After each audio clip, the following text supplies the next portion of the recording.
Hey, how are you doing? Welcome back to another episode of the podcast, Master Random, the podcast. Before I go into the sponsorship, I want to bring up episode 200 because it is coming up quick. We are doing a live show, if you are not aware, and if you are very interested in coming to the live show, hit me up on the DMs in either social media platforms, whether it be Instagram, Twitter, Facebook. Just hit me up. I'll send you further details on how you can join us for the live show.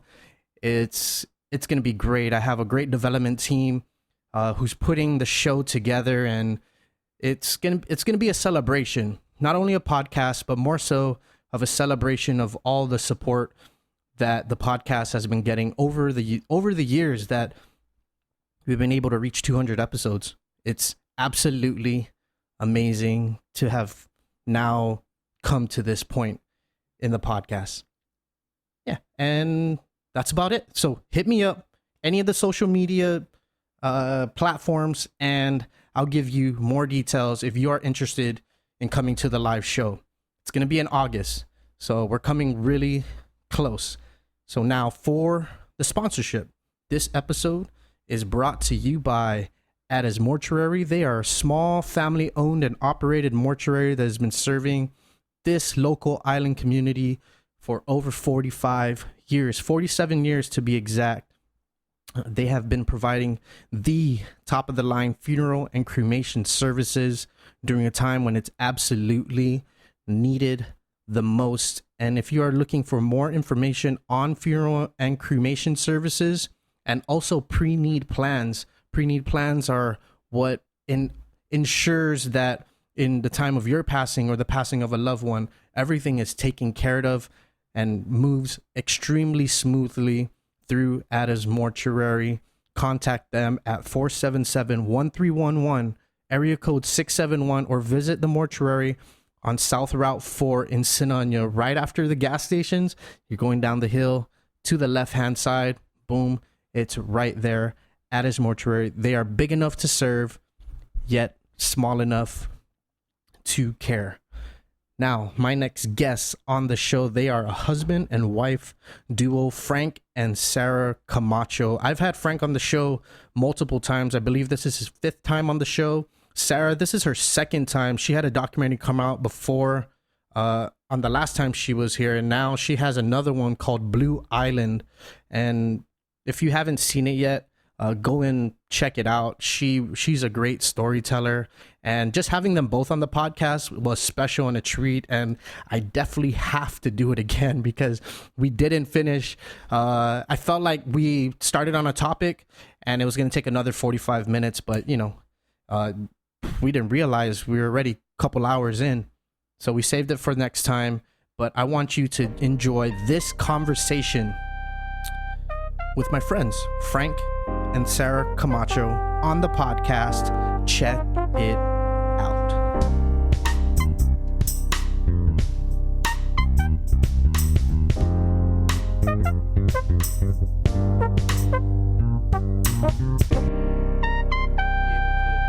Good, and we're on. And welcome to the show, guys. I'm glad it's just. Now it's the two of you. I've had Frank a number of times, right? Yeah, I think like four times, bro. Damn. Wow, you only had me once. One time. Yeah. Sorry. So that's why. Sorry, babe. Is this the 4th or the 5th? This might be the 5th. This is my 5th. Wow. Yeah. Wow. Yeah, you know. And it goes my back. friend. Yeah. I'm glad I've been able to at least create like this relationship. Like our relationship has been like blossomed through the podcast. Yeah, Dude, for real.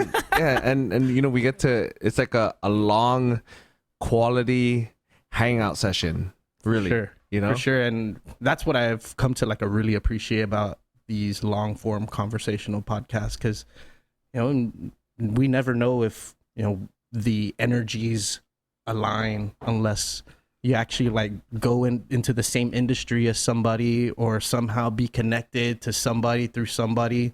But the fact that I've been able to like invite the both of you on separate occasions and be able to create and foster like relationships with you guys is like the biggest blessing in doing this podcast. Oh, And it just sucks that it's been like what, like 2 or 3 years since the last time you've been on? 2017. When you did Chew, right? When I did Chew, yeah. I think that's my phone. Sorry. Yeah, it might have been my phone. Here we go. And we're all off. Here we go. But yeah, we were talking about audio before we started here, and it's become such a big deal for me. You know, like I'm like learning how to like make, like I've learned how to make radio commercials, and I'll do overdubs for my stuff. And then I just did a video for my friend's engagement.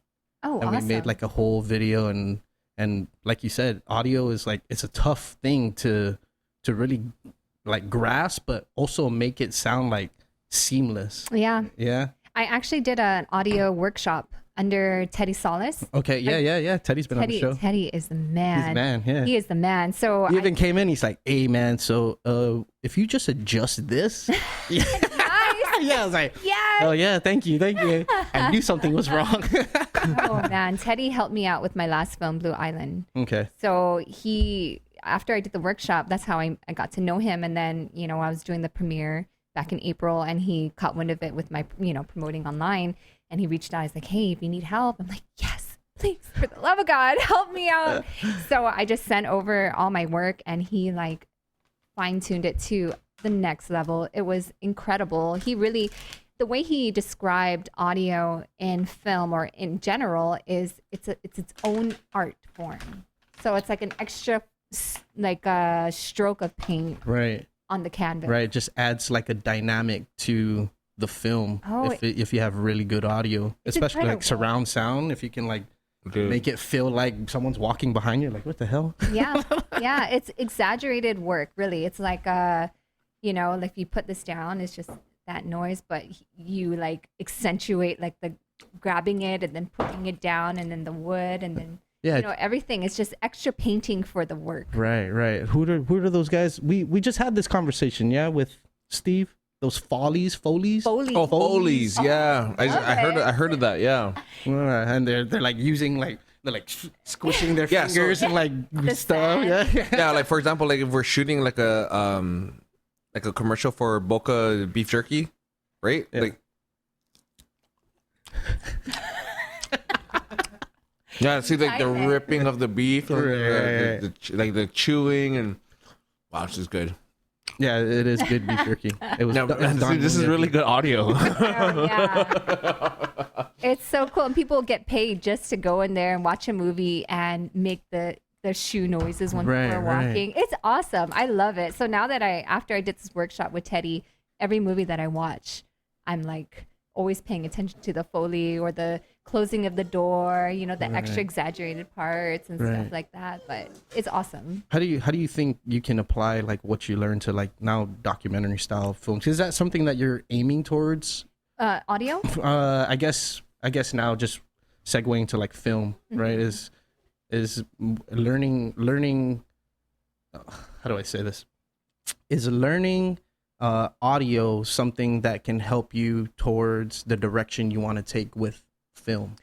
Yeah, absolutely. Because now, after doing this workshop with Teddy, capturing the audio is so vital and important.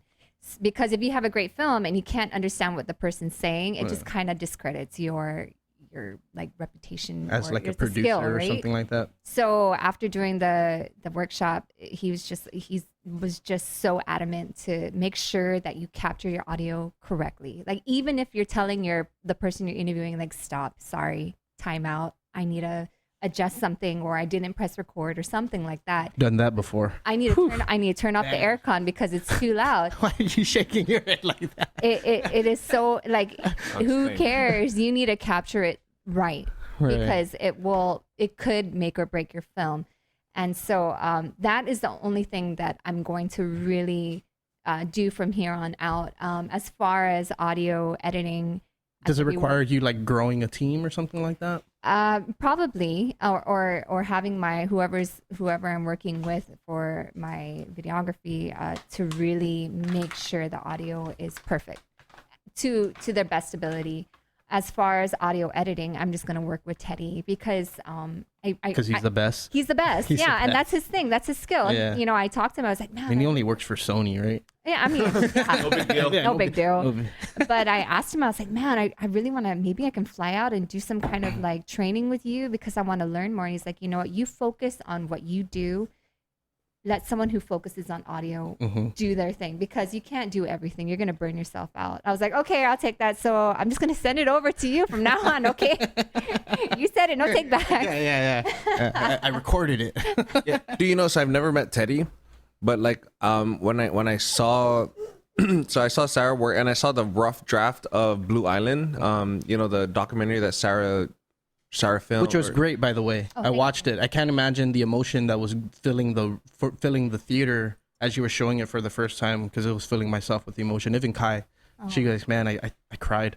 Yeah. Oh. So it's just Thank it's you. touching. It plucks the heartstrings. That But was also like sends a message too. Of like the things that we don't have here in Guam. But we'll get to that. Go ahead. Yeah. Go ahead. No. So yeah, like I never really understood like the power of audio because I saw Sarah's draft, right? Sarah was able to edit it. She got everything in place. She got all the clips in place and with the timing with the music, whatever, right? And then Sarah sent Teddy the audio. First off, I've never met Teddy, but from seeing his work, he's a freaking badass. Yeah, he did the Guam Museum. Good gracious. Yeah. Yeah. So yeah, like the guy that this is what he does. He's an expert at what he does. And seeing the film after his edit, just based on audio, I was like, whoa, to the littlest things of where a car in the background just passing, you can hear the just the littlest things, to the waterfall, ocean crash. the ocean crashing, or even when the rain is hitting the asphalt, rain hitting the asphalt versus rain hitting water is two totally different sounds and it's two totally different moods, so Right. the science and the expertise that he has, it's it's mind-blowing. And man, hats off to that guy, dude, or hats off to that art, because that's an art within itself, audio, and you see, like, you watch films, right, like back in the 1930s, 1920s, 1940s. Yeah, they may be in black and white, but the reason why you're able to still watch it and still connect with them is because the audio capture is still really, really good, So Right. that's audio, man. It's just another form of your senses that you kind of don't really pay attention to so much, But it's always there. Right. Even the most minute of sounds. Yeah. Everything. Yeah. That's why ASMR is like a big thing too, right? They get like millions of views. You ever seen ASMR videos? What's that? Is that the one where you Oh, eat, where they're like eating? Oh, Exactly yeah. what Frank was doing. Oh, yeah. Dude, yeah. So, one of our friends in Saipan, That was beer being That was spit, by beer. the way. Just in case you were wondering what that Sorry. was. I think I even caught Matt off guard. dude, one of our boys in Saipan, one of our friends, and Ashley and Mark, we 670. They have a YouTube channel. Dude, you got to check them out. They do a lot of like YouTube stuff. We 670. We 670 on Saipan. Matt, you wanna? Oh, dude, Matt. Yo, Matt, pull that up, bro. Dude, now that I know we can activate Matt. Oh, snap. Matt has Next been level. activated. Matt, pull up from the YouTube. So what do they do? Dude, so man, shout out to Mark. Freaking really cool dude, really great guy, and he's he's gonna be one of the pioneers of YouTubing and content creation. Man, everyone says, oh yeah, and content creation. Yo, man, like this guy is doing real like content creation to where like it's shareable content, and like I tune in, I'm like, yo, it's freaking good ass stuff. Like, and I can try to explain as much as I can, but Just what watch was it. it again? We 670. Not to mention, both Ashley and Brian are extremely good looking. So, It helps. I know his It name is helps. not Brian. Brian. Is that Mark. Mark. Who's Brian? Mark. I don't know Hey Matt, is your sound clicking? who's Brian and Is your why is sound he so clicking good in and looking. It must be my headphones. I think my headphones are clicking in and out. It's on YouTube, right? Yeah. And by the way, shout outs to Teddy Salas. He told me he listens to all the podcasts. So I know you're listening, Teddy. Yeah, Teddy. I know. I hope it sounds good. I hope the episode since then has sounds good because Jason J came over and he's like, "Yeah, Teddy asked me to give you this information." So I had to make a few adjustments on the. And Teddy, sorry for. What the ASMR? This one. Dude, so click on this. I mean, we're not gonna watch the whole 20-minute thing, right? But I was cutting weight when I saw this thing, dude. Oh man, horrible. Horrible. Can you pause it real quick? I think music is playing. Dude, okay, so I was watching this thing when I was cutting weight, and I watched maybe like 18 minutes of it, dude. I was just like, yo. Like, like at first, right, I used to always think like, oh man, like, dude, these videos are so dumb. Like, why do people watch people like eating or whatever, right? Right. Dude, I know why now. Because I was in a time of need of eating, and I was just eating like blackberries or some shit like that. And then I watched this. Like, they just came out with this video, or I don't know, I just ran into it and I was like, yo, dude, this is what I eat at the movie theater. So they didn't know that you were, or you didn't know that they were making that video? Hey, can you turn up Sarah's mic? Can't really. Yeah, no, because I don't really know. I don't know what ASMR is. Like, I just found out what that is now when you explained it, right? But I see it around. Right, yeah, right, you see all these videos. Right.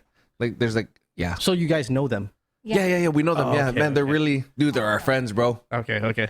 They're really, really cool, really good peoples, and really changing the online like social environment for the CNM for Saipan. Right. Or no, for the CNMI, because we 670 they encompass Guam's or Saipan, Tinian, Rota. They just did a video in Rota, and I was like, yo, Mark, I didn't know that they had these freaking these type of breads at this store when I was in Rota. I thought it was just this and that. He's like, no, you got to check it out, so it's just creating this social freaking thing online, but yeah, just a little bit of it. You can just play a little bit of it. Try going through like into the middle of the video. No. What do you guys call that here on Guam? Rice crackers? Yeah, see, in Saipan they call it sembet. Sembet?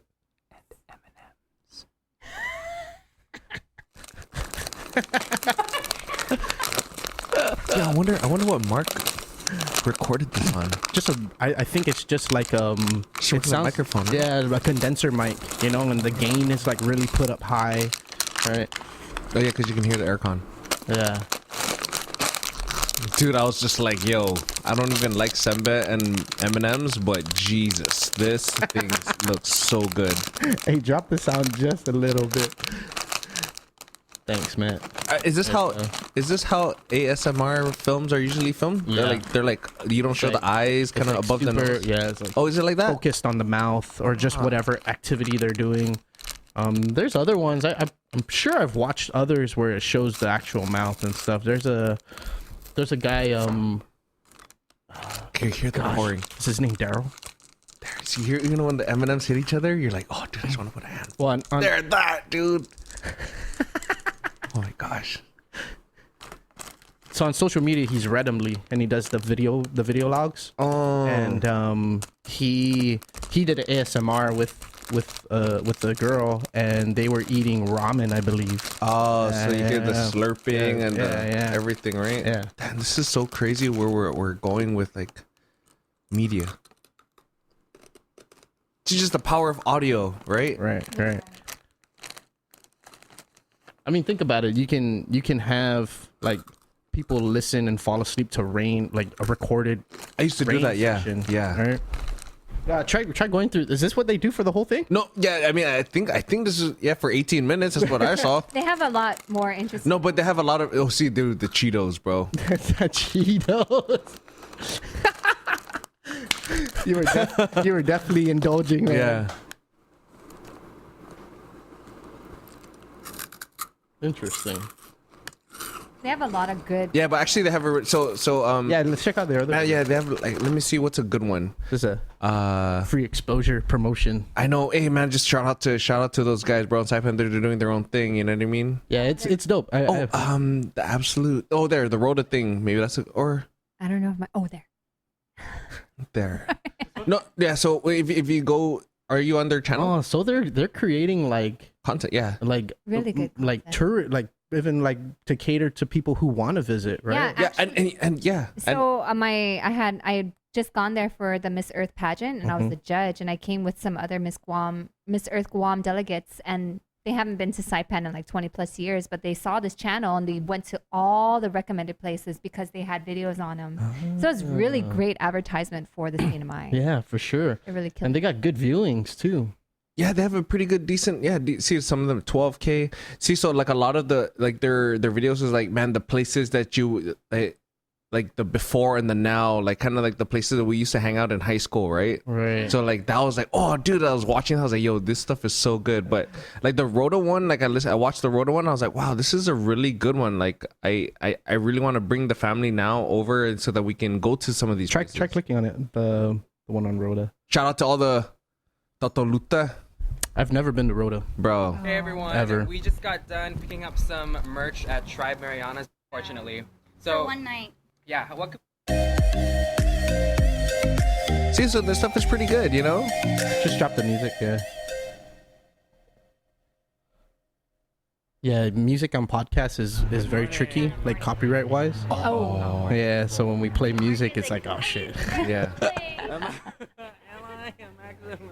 It's okay. You have. Oh gosh. Like, So you guys flown to Tinian, right? You guys fly to Tinian and stuff. one. I've been flying there for the last like 6 years for work, and it's like I still can't get used to that single the single little prop plane? plane, and I'm just like holding on for dear life, like please, Yeah, so you know, so when pretty please. when you're right when you're on the when you're taking off right in the what do you call it, the runway, the pilot's holding the door open so to keep the air cool. Yeah, Like, yeah. oh no, we're just leaving it open because we can get air in here. We're like, dude, we're about to fly, bro. Yeah. Close that door quick and lock it.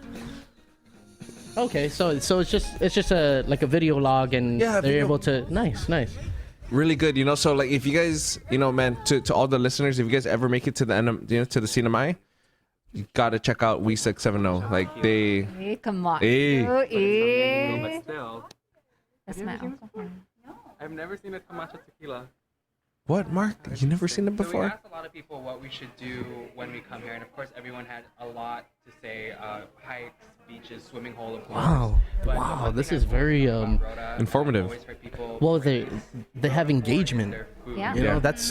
that's something that's huge with, at least if you're gonna create content on YouTube, is like engaging with your audience. I think that's why like the Ace family has gotten like so extremely popular, because they're able to like connect with their audience. Even when they were living in their small apartment, now they're freaking in like a super big mansion, you know, and they always attribute everything, all their success to like the people who like watch them on a daily basis. That's very true. Yeah.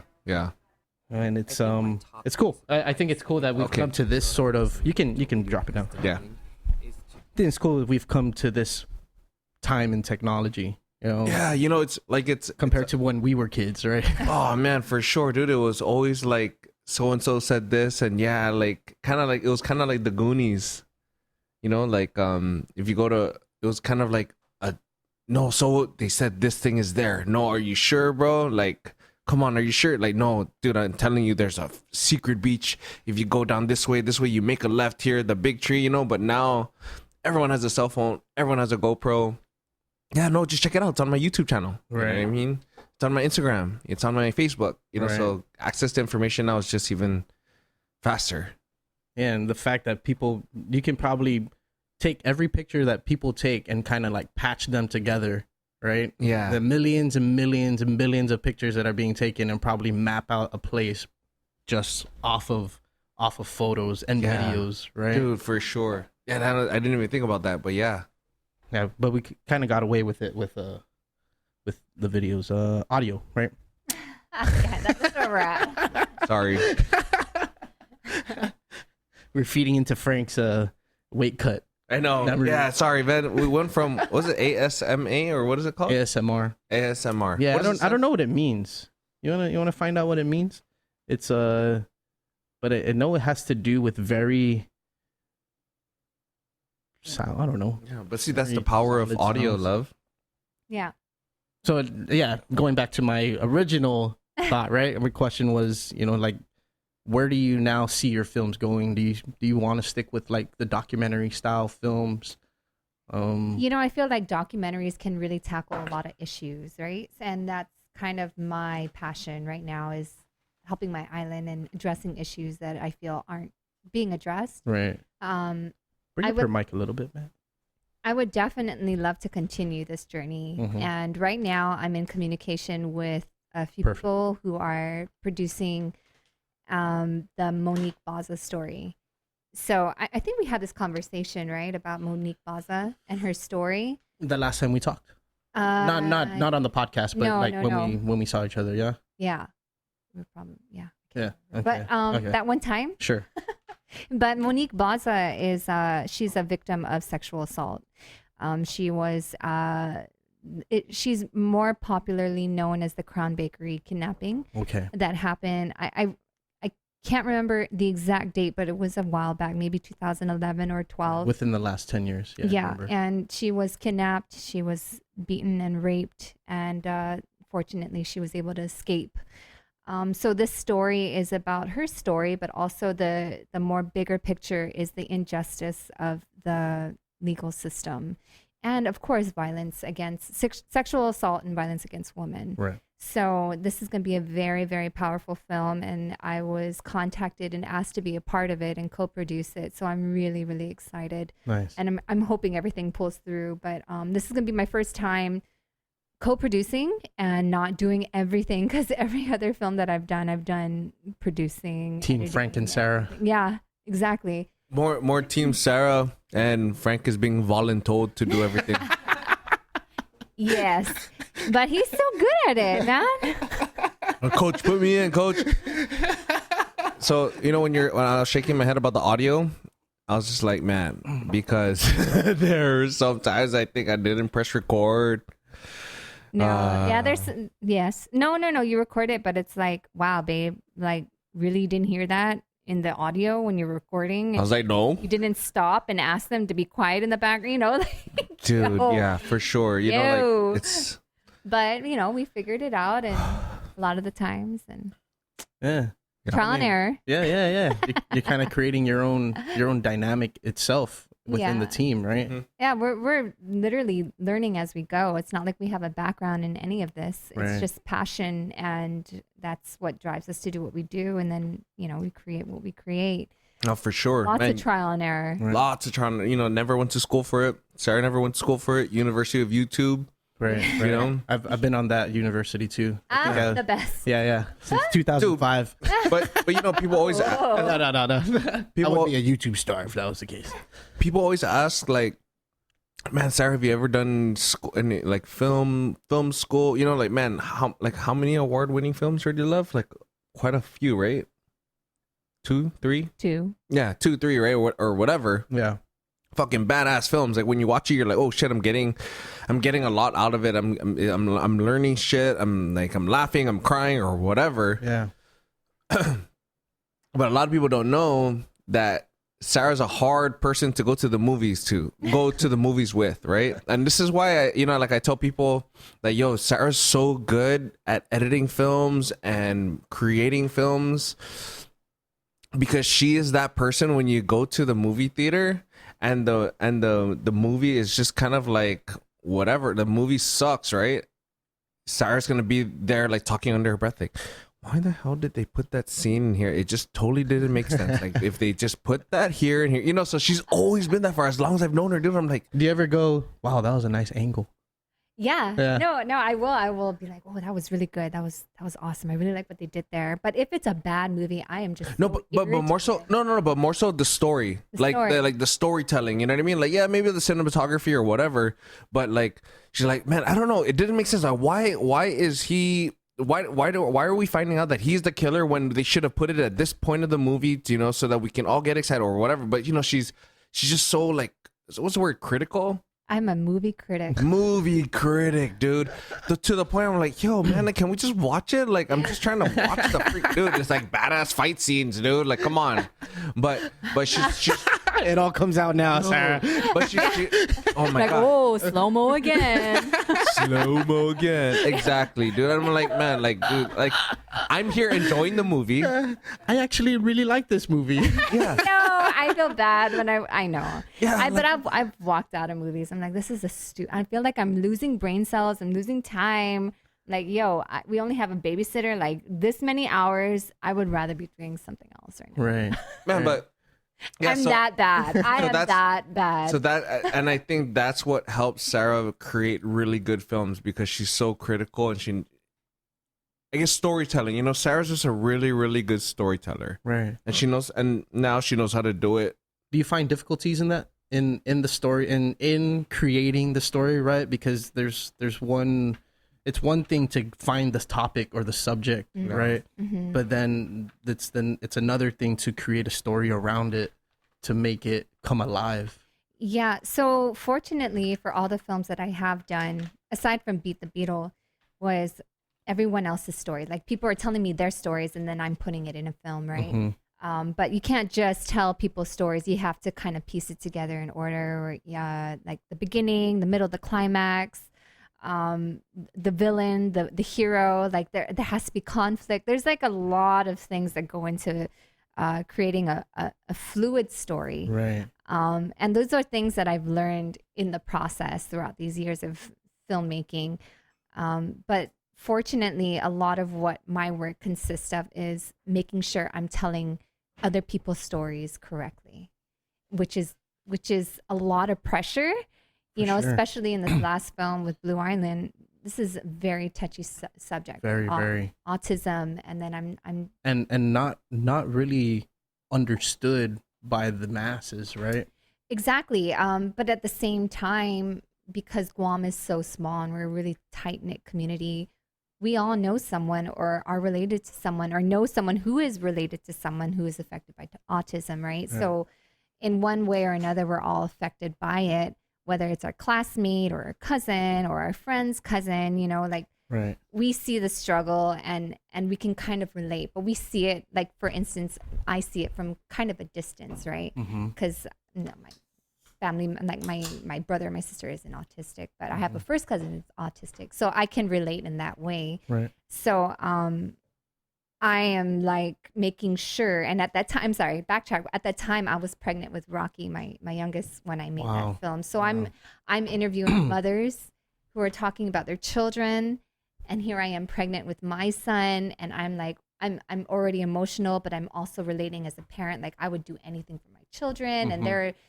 telling me their heartfelt stories about their struggles and their love for their children. So that's where I relate. Was there a sense of worry at all, like during the filming or because you were pregnant? No. Not really, but you can't help but wonder, right? So if you haven't seen Blue Island, there's a part in the film where it talks about autism regression, right? So you have children who are born who are developing typically like a typical child Until the age of 2. until like 18 months to 2 years old. Right. They start regressing, and all of a sudden, like, one day they wake up and they're different. Mm-hmm. So they'll be talking, they'll be looking at you, they'll be playing, and then all of a sudden they're not saying mommy or daddy anymore. They're not looking at you. They're banging their head on the wall just overnight. It's one of those things. So at the time, Franklin, our oldest, was only not even 2. Here I am pregnant with my baby who's developing normally in my stomach, but you just can't help but wonder, right? Right. So less worry, but more of now it's expanding your curiosity as I don't know. I'll let you go ahead because I can't even like wrap my thoughts around. It really is true because these mothers are crying to me, telling me their story, right? And it's like, wow, I can't imagine being in your shoes. What if my son, my oldest, or my baby that's in my tummy has the same issues? There is nothing for them on Guam. Right. But here I have this opportunity to create this film that can maybe possibly help change that. You know what I'm saying? And that, fortunately, the film did really well, and after I had released it online, I had a lot of people hitting me up being like, hey, I'm from Guam and this is my career and I would love to come back. Who do I contact? Like, that is so that is what fuels me to keep on doing what I'm doing with these films, to create films of purpose, because I can help change my island through the power of film. Right. You know, so Through those the are power of storytelling. through the power or telling their stories right. It's like you can have like such a great story, but if it's not told right, you know, it's like almost like a waste, unfortunately. And I know that I have this gift. I have this modern day storytelling gift, and I've discovered it later on in my life, and I want to continue to develop it. Right. Have you grown more curious as to what more can be done, or what your potential or capabilities are? You know what? I really should, career-wise, like go out and do more studying on my own time. But I think what opportunities have come my way is because I continue to create, more people are knocking on my door. Right. So then that's more opportunities for me to learn, more opportunities to learn from past mistakes, to grow, to meet Teddy Solaces out there, and to continue to get better. You know, and then these things that I do with my filming and you know, working with Frank, and then learning things that didn't work in the past now in the next project. Okay, that didn't work in the past. Let's do this better. Let's get better equipment. Let's do this differently. You know, we just got a new computer, fortunately, and you know that can take things to another level now. Like time isn't of wasted. Like you're not rendering for like fucking 12 hours.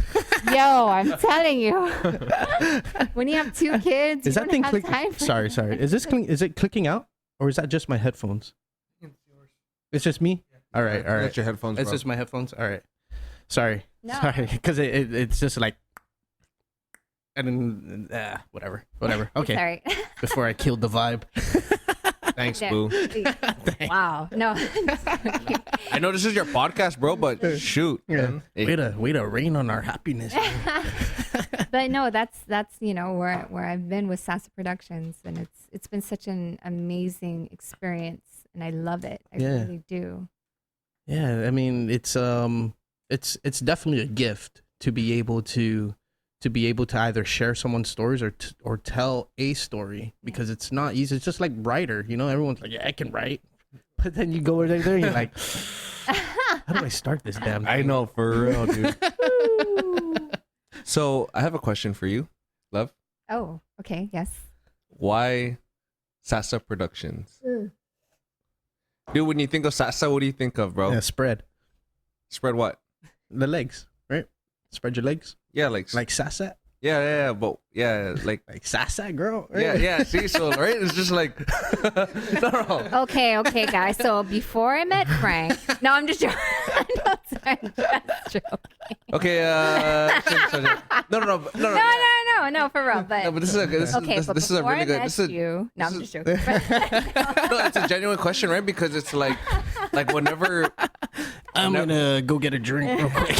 when I have to God. explain, like they're like, you know, when before Cyrus films, it's always the Sasa Production with the crown. And it goes ding. Yeah, you know what I mean? Like it's cool, but it's like it's so normal for me to be like, oh yeah, man, just check it out, the Sasa Productions, right? And then like for someone that's ever heard it for the first time, they're like, wait, your wife's what? You know? So this is an What kind of opportunity. production is this? I know, what kind of production is this? What kind of Is this a- filmmaking? Is this a portal? I know. I mean, it's a billion-dollar industry, but Okay, so when I was a little girl, my name is Sarah Philish. That's my maiden name. But when I was a little girl, I couldn't say Sarah Philish. I said Sasa Fish. That was when I was 2 and 3. That was what I said when people asked me, "What's your name?" So my dad always called me Sasa, and my family called me Sasa. And then Then you figured out what it meant.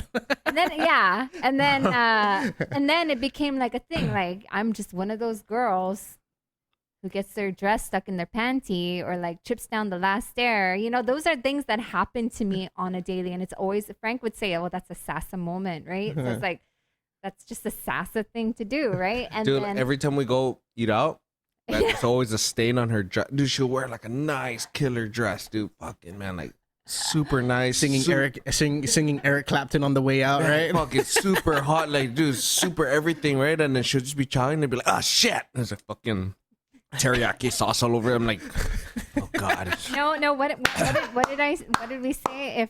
If my body was ever taken over by an alien, No, so if we ever go to dinner, conversations we have.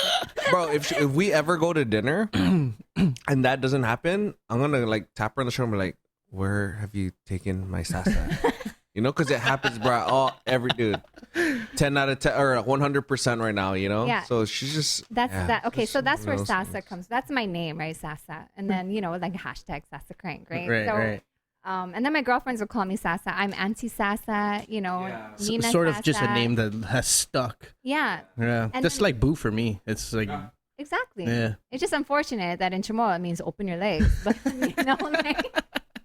it's just one of those things. It's like I'm taking that word over, but it would just when I was thinking of what should I name my company, it just had to be Sasa Productions Right. because Sasa is such my brand. It's my brand in my personality, in my everyday life, in the relationship I have with my husband. Like he identifies me as Sasa. Right. Whether he calls me that or not, it's just Like if he stops calling you that, or he doesn't call me Sasa. then he's an alien. Yeah.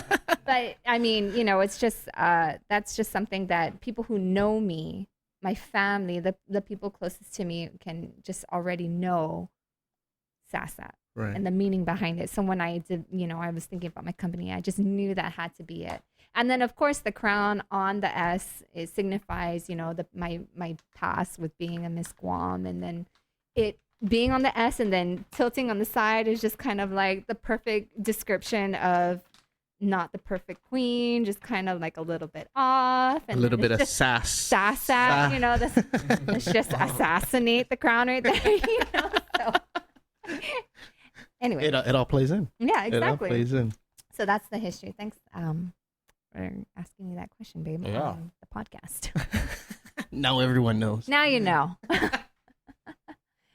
Yeah, you mentioned that now you're able to, or given the opportunity to co-produce something. Is there anything like in line for you to do on your own, or do you have like multiple projects, smaller projects like lined up? Fortunately, with all the projects that I'm doing, they're all like really they have to do with our community, right? So I did one on the rhino beetle, the CNMI, I did one on oral cancer, Right. the kids from Chuk, autism. These are all huge social issues in our community, and fortunately, it's helping with my credibility as a filmmaker. Mm-hmm. So there are a lot of other topics that I would absolutely love to tackle, like addiction or mental health. These are things that torment our people on a daily, and I experience it firsthand with people that I care about. And if I can some way, somehow, through the power of film, address these issues, tell the story in a different way that will really like strike the hearts of our community, our leaders, and change the outcome of our people, Mm-hmm. I would love to do it. And it's just that, now it's a matter of how do I get the funding, right? So this last film with Blue Island, I experimented a little and I threw a premiere, and I had sponsors for the premiere. I had media come, I had the governor, the lieutenant governor. It was really awesome. It was such an amazing, fun experience. And whether I use that model from here on out and have people sponsor, like corporations sponsor me and my films and my vision, I would love to do that again. I mean, that premiere that we had was great and was very successful, and I had a lot of support.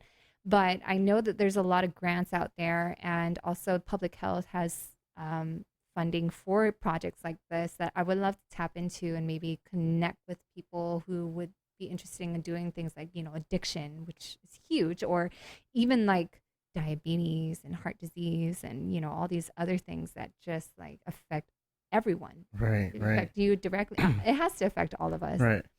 because of the numbers. So these are all things that I would love to, do in the future. Yeah, I would think social issues is something that would be tough to tackle just because of the small knit community, right? You get people talking about certain things and the ties to other people and communities and Yeah. cultures and stuff like that. No, for sure. But you know what? Now that we're parents, I think about my kids. I think about their future. Like, what kind of island or future do they have? What are the issues that they're going to tackle? You know, like, is suicide going to be something I have to worry about for my 6-year-old? Or, you know, these are things that parents are dealing with. They're losing their children to suicide. Or now you go to the clinic and it's like, how to avoid child obesity. It's like, child obesity?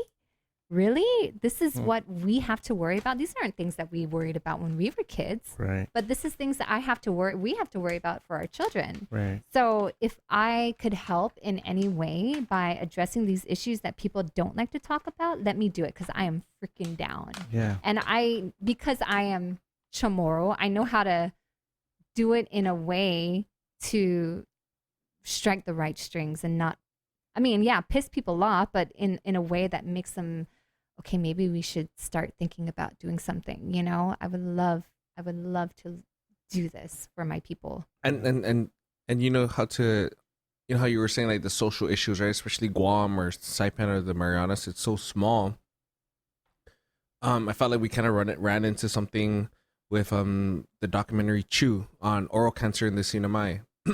Everyone in the Sinamai chews betel nut. You know, you chew, but everyone has like a pelican or like a bag or whatever. Like, everyone chews, you know? Yeah. So it's kind of like, it's such a social, cultural thing to where it's kind of like, like, oh man, are we going to talk about how bad it is? Because it is really substance abuse for its users, you know? People are chewing right when they wake up all the way to right before they go to sleep. And sometimes people sleep with the chew in their mouth, you know. Really? So it's, like, forget they're chewing. No, like they just leave it in there, you know. Like drug. Yeah, it's a drug, you know. And it's really, it comes out to substance abuse, you know. But everyone's excuse or everyone's reasoning to why they continue to choose it. Oh, bad, it's our culture. You're not doing. You're saying that it's bad, but it's part of our culture. Why are you saying, you know, like, everyone has their reasoning, right? But it really is, you know, and you watch the film, it kind of it kind of shows you how it really is just substance abuse and just an overuse of anything. Shoot, you drink too much water. You piss all day. Oh, sorry. Yeah, well, you piss. Yeah, we piss all day. No. But if that's messed up, man. But no. But if you drink too much water, there's this thing called water poisoning, to where your brain fills up with way too much water, and then you can almost get into a coma. You know? Okay. So a little, like, too much of anything, too much of anything is bad for you. Right. You know what I'm saying? So, the social issues, it's like one of those things where we have to just combat it, but it's always a part of the story, and Sara's just really good at, like. Do you have to have a level of sensitivity towards the people who may watch it, or more towards the people who are involved with it? Yeah. So, for example, in Chew, right? For those of you who are listening and you want to watch it, it's on my YouTube, Sara Filish on YouTube.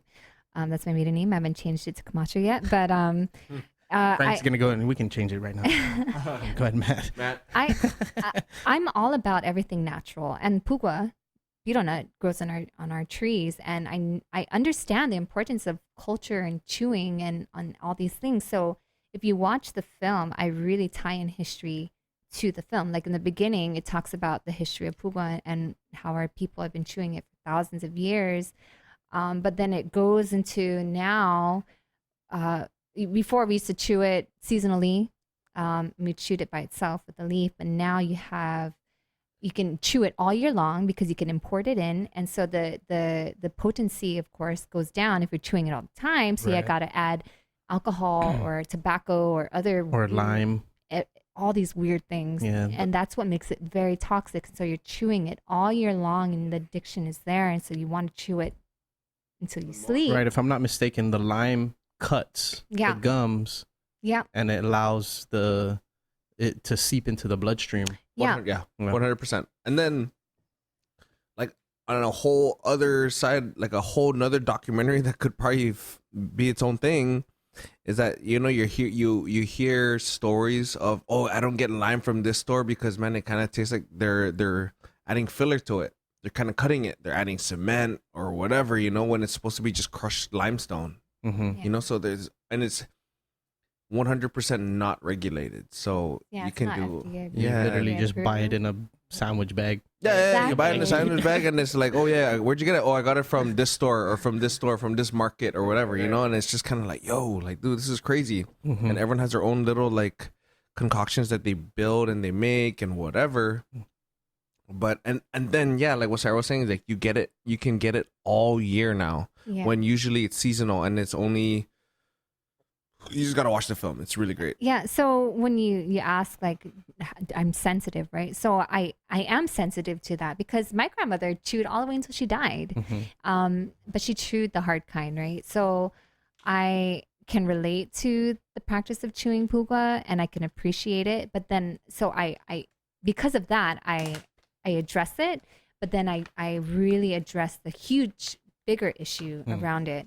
And then also with the kids from Chuk, right? You know, you got to be socially sensitive at the same time, like really address issues. So with kids from Chuk, it was about racial discrimination in the community. So I kind of played as a joke, right? I kind of made it a light topic with, you know, people only know us as throwing rocks and stabbing and stuff like that. So I have a scene of like one of the boys like picking up a big rock and throwing it at a kid or whatever, you know, like I try to attack and address these issues. Yeah, like yeah, we know it's all there, Yes. but we choose not to talk about it or even face it. Yeah, and in that example, I made it like a funny thing, but not really, you know. So Right. I feel like in order for my films to really make the impact that I want, I have to address all the different angles of the issue Yeah. to make it more credible. Otherwise, if I just highlight all the good things, then it's just one of those things. But Right. that's not my style. I like to kind of make people mad. I want to make people happy. I want to make people sad. I want to mess with all your emotions. Right. And that's, you know, something that I've been successful so far with all my films. Is there a plan to expand regionally rather than just with the Marianas chain? That's something that I haven't yet thought about, but I'm totally open to it, especially if it's an opportunity for me to grow as a filmmaker and Right. work with more experience or people who are like-minded or the same kind of goal-oriented as far as like, let's address all these like social issues. Yeah, I think it'll be great if people are able to, gosh, what am I trying to say here? If people are able to expand regionally, because it'll help us understand each other, Mhm. right? Like, why are there people migrating to Guam without any knowledge of how you're supposed to act here or be here, right? Yeah. You know, and these are our own people, you know, and not just from Guam, but in Micronesia itself, right? But there's this, I see what you're saying. there's this social misunderstanding of maybe culture's different over there and the way things are run in Chuk, let's say in Yeah. Chuk, and then they migrate over here and they're still doing the stuff that they were doing in Chuk here, right? And it just doesn't mix. Doesn't make sense. And I would like to say, man, vice versa. If we were to go to Chuk, we would just be the freaking weirdos, Right, dude. exactly. Yeah. You know, Yeah. because we're just not used to, you know, like I've kind of grown out of the phrase common sense, because man, common sense is just as common as what you think it is. You know, like what's common to me might not be common to you, might not be common to Sarah. So, you know, like that's such an easy thing to throw out. Like, hey, no, man, dude, man, doesn't he know that's so common sense? You know, Right, like, right. man, I mean, to an extent, right? Like, man, some of the stuff you hear on the news are kind of crazy, but it's very subjective. You just don't know, man. The way other people grow up, or not the way you grow up. Right. You know? Yeah, for sure. And I would love to see someone, especially like with the way you tell stories, to be able to attack something like that, because it's an issue. I mean, right? There's nothing bad about the outer islands, or however we call it, you know, or people from Yap, Chuk, Coast Rai, Pompeii. There's nothing wrong. We're all the same. But there's just some misunderstanding in the way society should go. Yeah. Right. And maybe they're not educated on what's here. We're not educated of what's there. But we're only left to assume. Right. Yeah. like, maybe that's just the way they are over there. Yeah, no, for sure. There's been there is Officer Tapao reached out to me after I created. Wait, the ABP bulletin guy? He's the guy that you call like what is it? What is that called? Crime Stoppers. Yeah. This Crime Officer Stoppers. Poltapal. Yeah. Okay. Awesome guy. He is awesome. Bulletin, all points bulletin. Yeah, I think he's like Hawaiian or something, but he's really just an amazing guy that works a lot with the Chukis community, specifically the youth. And he reached out to me and was like, man, we gotta, like, I would love to create another film or a documentary on these kids who are, maybe their family moved here, but they're growing up here on Guam. Right. And the conditions that they have to deal with on a daily, and why that plays a huge role on where they're at when they get older.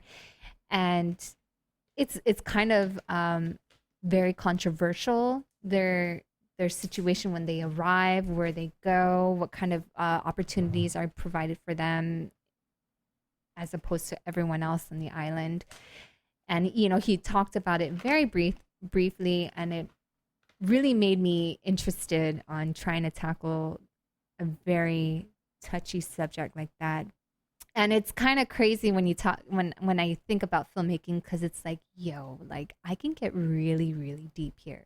And because Guam is so small, you don't know whose toes you're stepping on. Right. And it's kind of just one of those things, like, do I just kind of like, put my hands up in the air and be like, I don't know if I want to go there. While Sarah's against Chukis, the Chukis community. No, if anything, it's the complete opposite. It's like, okay, so they're here in this situation. Who is responsible for that? Oh, okay. You know what I'm saying? All right. So that's where it could potentially get to, like, okay, I can be like an investigative documentarian. Vice, dude.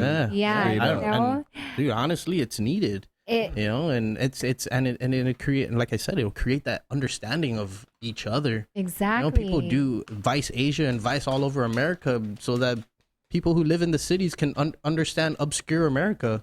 Exactly. And it's when you're I've mentioned this here in the last podcast, like the Matrix, right? Frank and I like to say we're in the free world. We get to call our shots. We get to live our lives the way we want to live it, because we hustle hard and we do what we want to do, but we do it in a way that we can make it sustainable, right? So when you have a lot of time being in the free world, you do your research and you kind of see things for what they are, like who calls the shots and who's helping these people. I mean, like you're in the Matrix, you're like part of the machine that's working, right? And you kind of see the reality of why things are the way they are, why people are in situations that they're in. And without going into detail, it's kind of very heartbreaking. And so I would love to tackle that in and of itself, as to, specifically the FSM community and the unfortunate situations that they're in when they come to the island. Like, okay, they come here and they don't have a job, so they're trying to get a job, but they don't have transportation, and in a lot of cases they don't have power or water to get ready, and so they go and apply, and when they finally get transportation and they smell like, or these kids, they have to go to school and they haven't showered, right? And it's like, then it's like, oh, those are those kids, and then their family is they don't have jobs and they can't get a job because the way they look, the way they smell, they can't get to work, and so they're just like stuck, and then they have alcohol, and then they're stereotyped, right? And then you have those who are fortunate and have the opportunity to get a car, or they have power and water, basic necessities, right? You know what I'm saying? And so it's a huge kind of picture that is happening. It's like third world country happening in our backyard, and it's affecting a specific community, and we are only seeing the effects of it.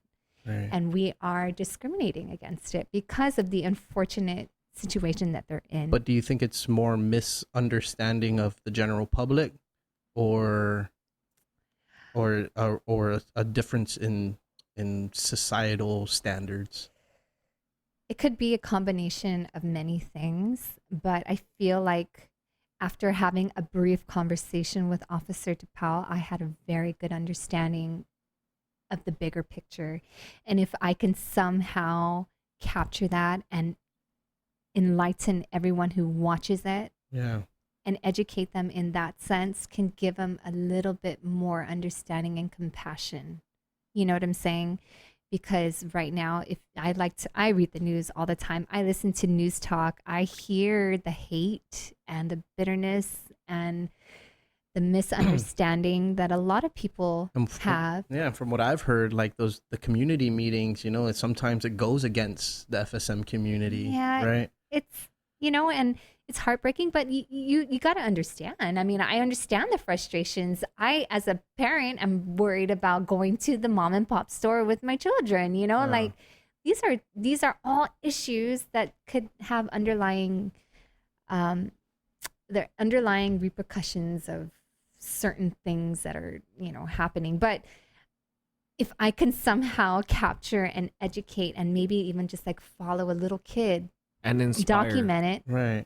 and just kind of educate people about the FSM community or what the struggles they have to deal with on a daily, and then they maybe they make it out and they they do well after And graduating. there are hardworking people from the FSM. Oh community, yeah, right? absolutely.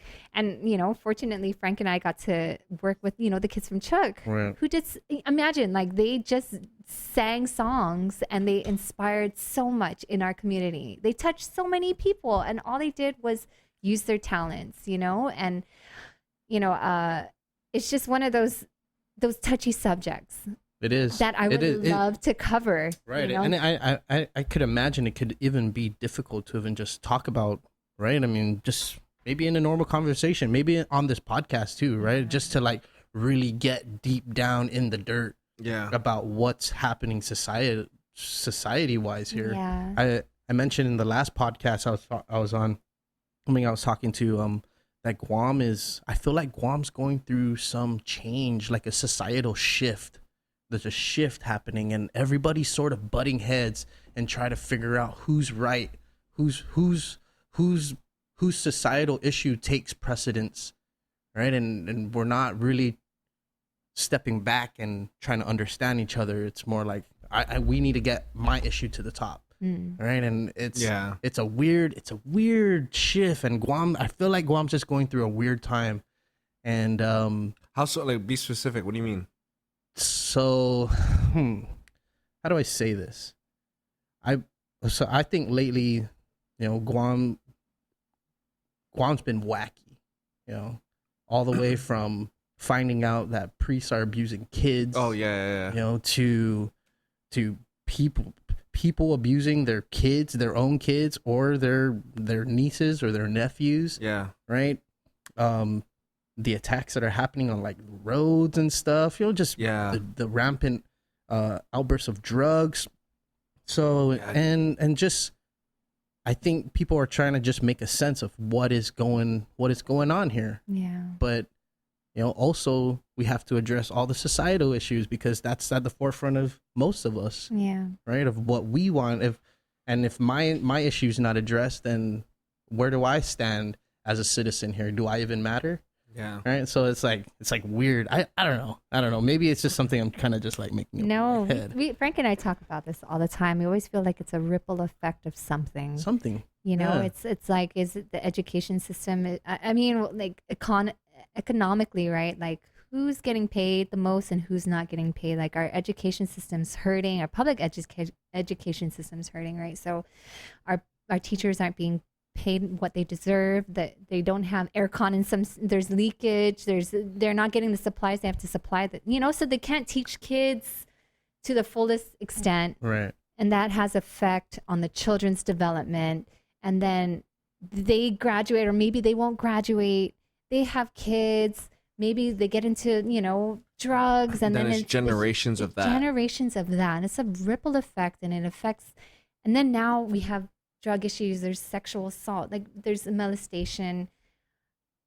And then you're talking about the Catholic Church, and it's like, like that that is like a issue in and of itself, because that affects us culturally, right? Right. It's something that's been a part of us for ever. Ever since, You dude. remember, Catholicism was like at the forefront of everybody's lives, Shoot, right? man. Yeah, like, dude, like I grew up, man. I like, yeah, I grew up in the Catholic Church, dude. Like if someone's saying the freaking rosary, dude, I could kind of, I've said the Fatima so many times that I could repeat and I can say it. I could be a tetzah myself. You know what I mean? And just the power that we give in priests and, you know, the archbishop and stuff like that, and to be let down in that way, like, whoa, was not expecting that, Yeah.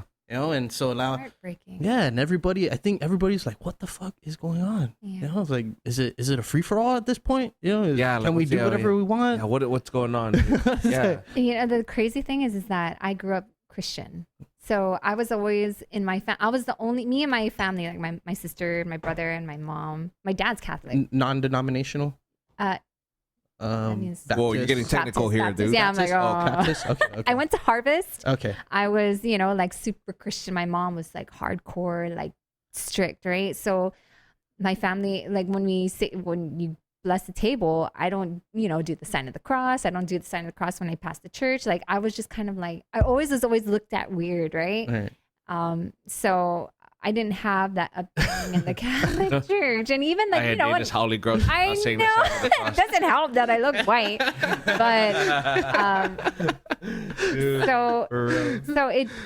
I saw it. Like my family is super hardcore Catholic. Like when my mom left the Catholic Church, it really, like, everyone knew about it in the village of Sinhanya, St. Jude. Everyone knew that Monica left the church because she was the organ player, right? Yeah. Dude. So Imagine that generation. How Yeah, small that was, dude. generation. So And that was probably like blasphemy back then. Oh, it was, gosh. yeah, my grandparents didn't talk to my mom for the longest Oh, my time. goodness. And then, Wow. you know, like I can't imagine how it didn't affect my mom's marriage with my dad when she, you know, because they were Catholic, and then she left to join the Christian church.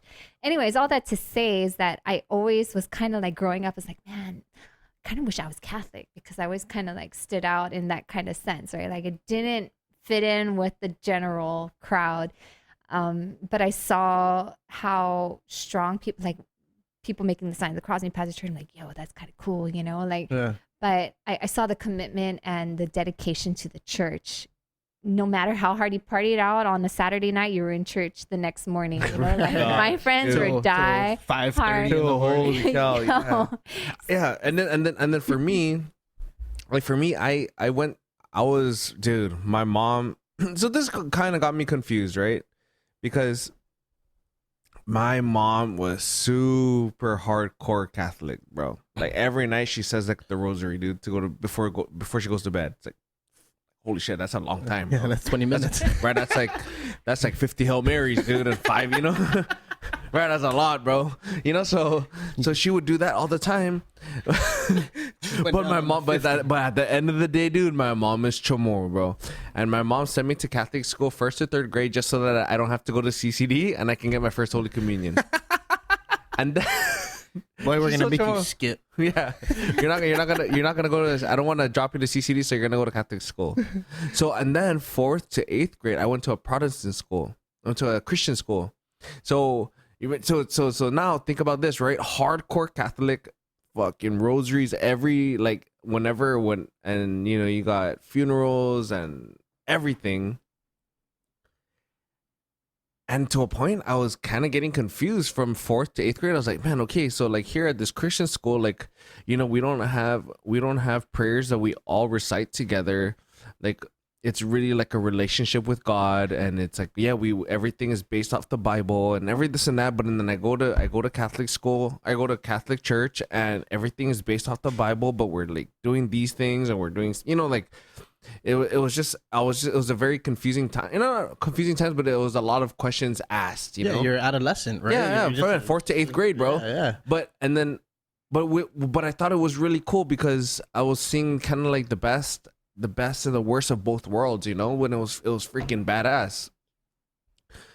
9th and 10th grade, I went to a Catholic school because I needed to get my confirmation, the sacrament of confirmation, dude. My mom's so chimo, dude. And then after I got my confirmation, okay, you want to go to public school? I'm like, okay, shoot.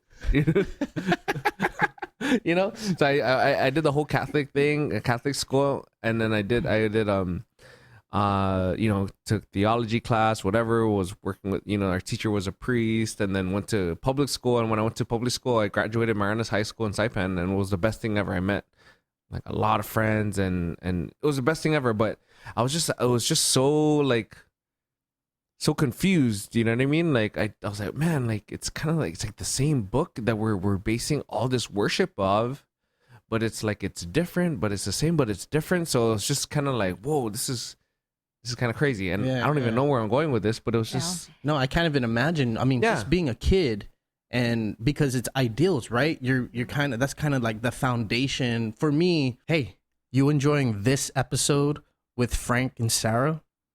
Go ahead, if you're listening to this on the Apple Podcast app, leave a rating and review, and Maddie B will read your review on the podcast. That's it.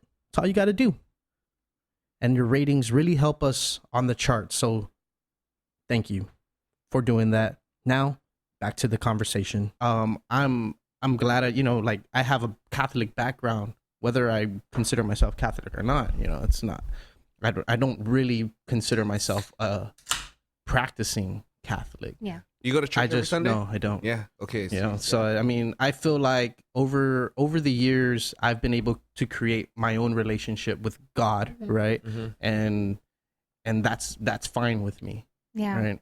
So, and I think that's where non-denominational like Christians and Baptists and Protestants sort of like take their angle. So. And I kind of dig what the was it non-practicing would you non-denominational? Yeah, like they're the ones that like not to compartmentalize like religions, but they same thing like Bible studies, but they're known for like speaking in tongues, huge congregations. And no, but I totally dig it, because it's kind of like they're really preaching on like your relationship with the dude upstairs. Yeah, like, man, it's like, it's really what is your relationship with God, right? Or whatever. And I don't know, I guess maybe for you as a growing boy, it was probably like, I was just like, whoa, dude, I'm going to this school, but every freaking Sunday I'm going to church, and then I'm playing the uke, and then on Wednesday I got to go to a funeral, so like it was all these different things, right? But it's kind of like, if anything, what I took from it was less confusion, more so very mind opening. For sure. Like a martial artist, like the martial artist approach, kind of like just taking the best out of that. I felt for myself what worked, so like, I don't know if it's hypocritical or whatever, but like sometimes I feel like doing the sign of the cross, and sometimes I don't. Like, I don't know, it's kind of weird, but that doesn't make you less Catholic or more Catholic or more Christian or less Christian or less spiritual or more spiritual, Right. I feel like I'm a very spiritual guy, religious guy, maybe not so much, right? But I've kind of tied religiousness with organization, right? How did religions try to organize the masses? You know, when Father what's his name? Salvatoris came here. Oh yeah, he had a bunch of chamorros. How you gonna organize them? Bring them to church. Yeah. Preach the word of God to them, right? Yeah. So that's how I sort of see religion now as an adult. Yeah. But it doesn't make my spirituality or my belief any less or more than someone who goes to church. No, for sure. I mean, don't get me wrong. Religion does so many great things for people and for communities, man. It's a great foundation. Great foundation, man. It gets people out of like freaking crazy depression, crazy whatever. Some people, man, are mass serial murderers, and they find God through religion, and they just change their whole lives, But at the same time, on the whole other side of the spectrum, man, there's a lot of dirty people that take advantage of the system of religion, So it's kind of like, yeah. I think that's where we got on the topic, right? Yeah. So like backtracking, coming from a Christian upbringing and seeing everyone else in my family and friends practice diehard Catholicism, when word was coming out with the molestation and the Archbishop and everything, coming from the outside looking in, I was just like, yo, I wouldn't even begin to understand Shook the foundation. because Bro. of that Catholicism here on from the outside looking in, it's like, yo, I For seen real. how it really shaped a lot of people in my family and friends, and then seeing that happen, literally the man. the you know? man who called the shots on our island, Yeah. and seeing, it really just paid a very clear picture that man is capable of so much evil, and maybe it wouldn't be very wise as for us to put so much faith in a human, and that's just me speaking. Man, but do you hate the man or do you hate the religion, or the Oh no, not at all. I mean, or sorry, just- not even hate, but right, like it's humans. it's definitely We're not- human error. Human error, bro. Human error. I mean, I'm not perfect. I mean, I'm close to it, but I'm not. Joking. But like it is what it is. Yeah. And that's where stepping back and having a lot of time on my hands. Right. That's something I feel like Frank and I have a lot of. It's time. Right. That's where we're rich in. We're not rich with other things. But because we decide to live this life, we have a lot of time, and that gives me a lot of time to think. Like, I grew up super Christian. I went to Harvest, like, holy cow. Right. And then, I wonder how that was. don't think about it. How's it going to harvest? Well, let's not talk about that right now. Okay. But it was very intense.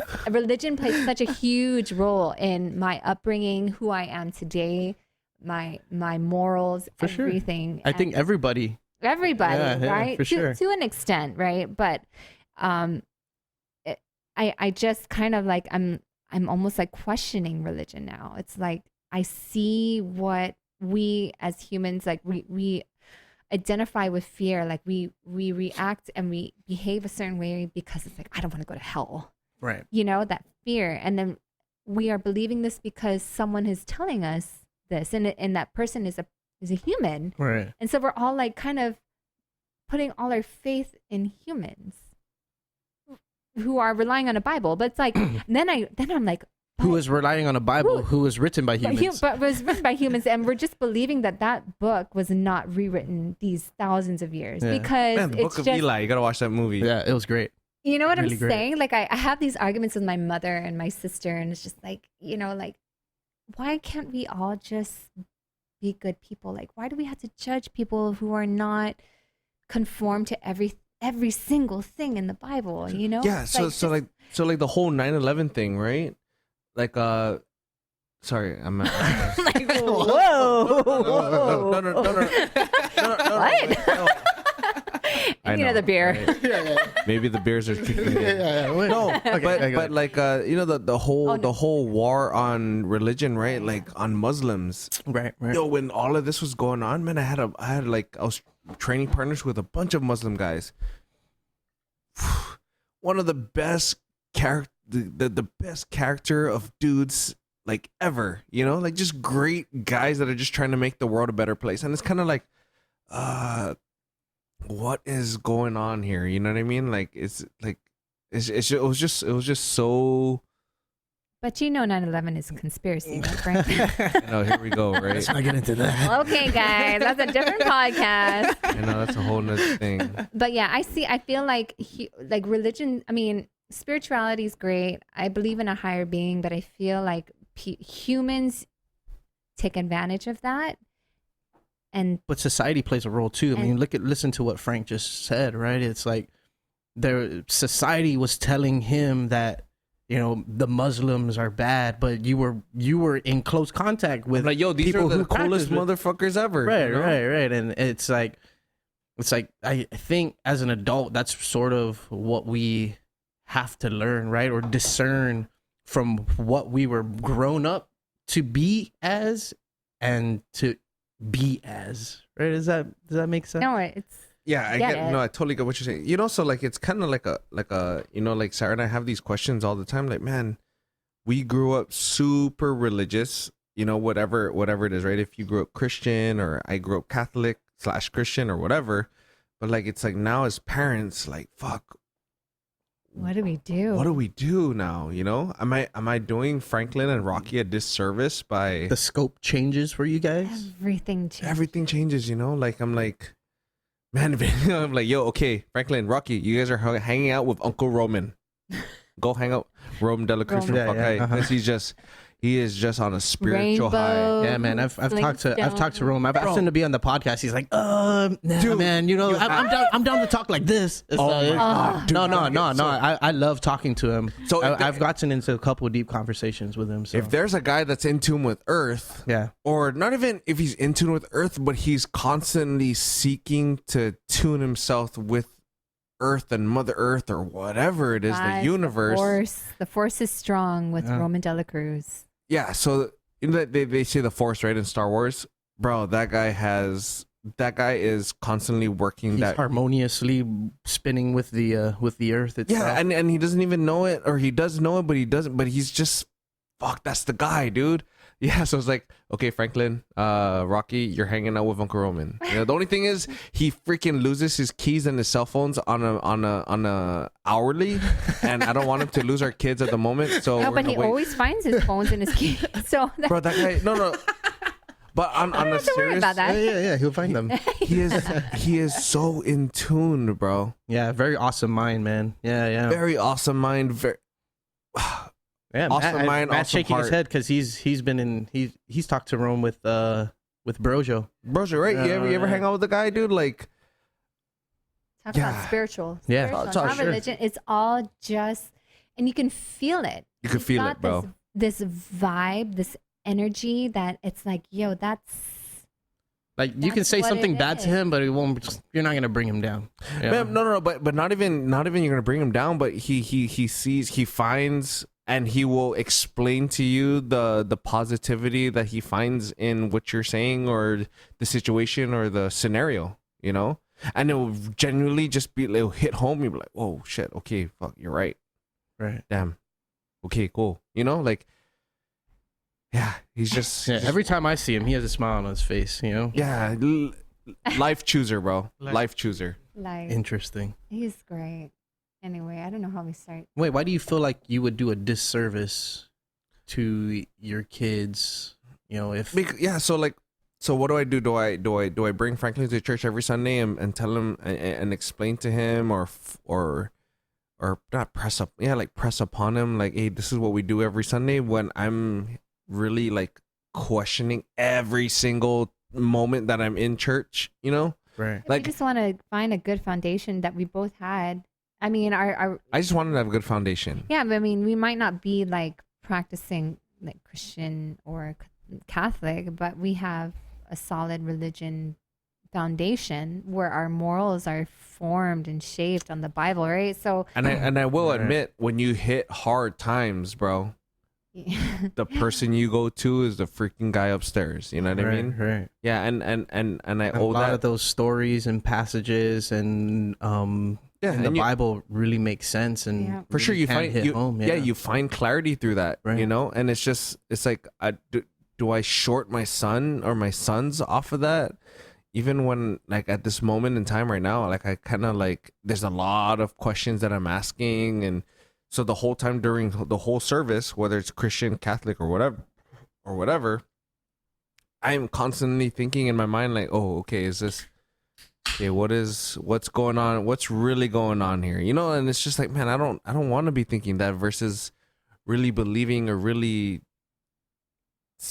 finding. I don't. Yeah, it's just like one of those things. I wish I can like sort of relate on the level of like having kids and like determining. I have friends who don't want to have kids because they don't think there's a good future in the future, you know, for them. Like, I can't do anything to change what's impending, right? But then, you know, and then I think back, I'm like, no, you kind of want to have kids because you want to be able to change the way you're living and change your understanding. And that's sort of what I'm getting a sense from you guys. Like, your whole scope has changed how you're going to live your life because you want to make it better for them. yeah. Sure, and the kids are probably the best investment that you can make for your community.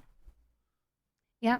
Yeah. You know, especially if you take the time to raise them right, you know. And that's where Frank and I really value we dedicate a lot of our time to our kids because we are responsible for what they're going to turn out and contribute to the society. Right. You see that. You see where maybe some other people don't really invest their time in their children, and it's a reflection in their children.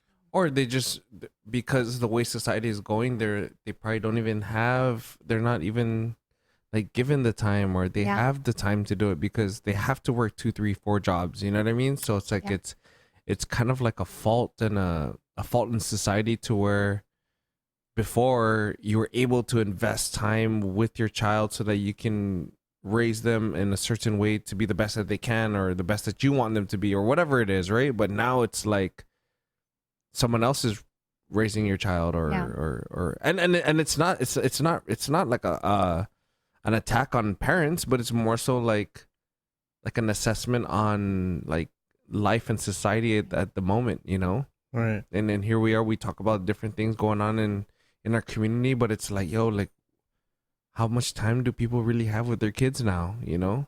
That are Franklin is 3 years old. In the next 15 years, he's going to be an adult in our freaking society, bro. Alongside of fucking how many other kids that are just his age, and how many other parents are thinking about raising their child in the next 15 years so that they take care of this island. You know, like, it's crazy. The way my dad talks to me now, it's kind of like, ay, Kiko, man, my time is done now.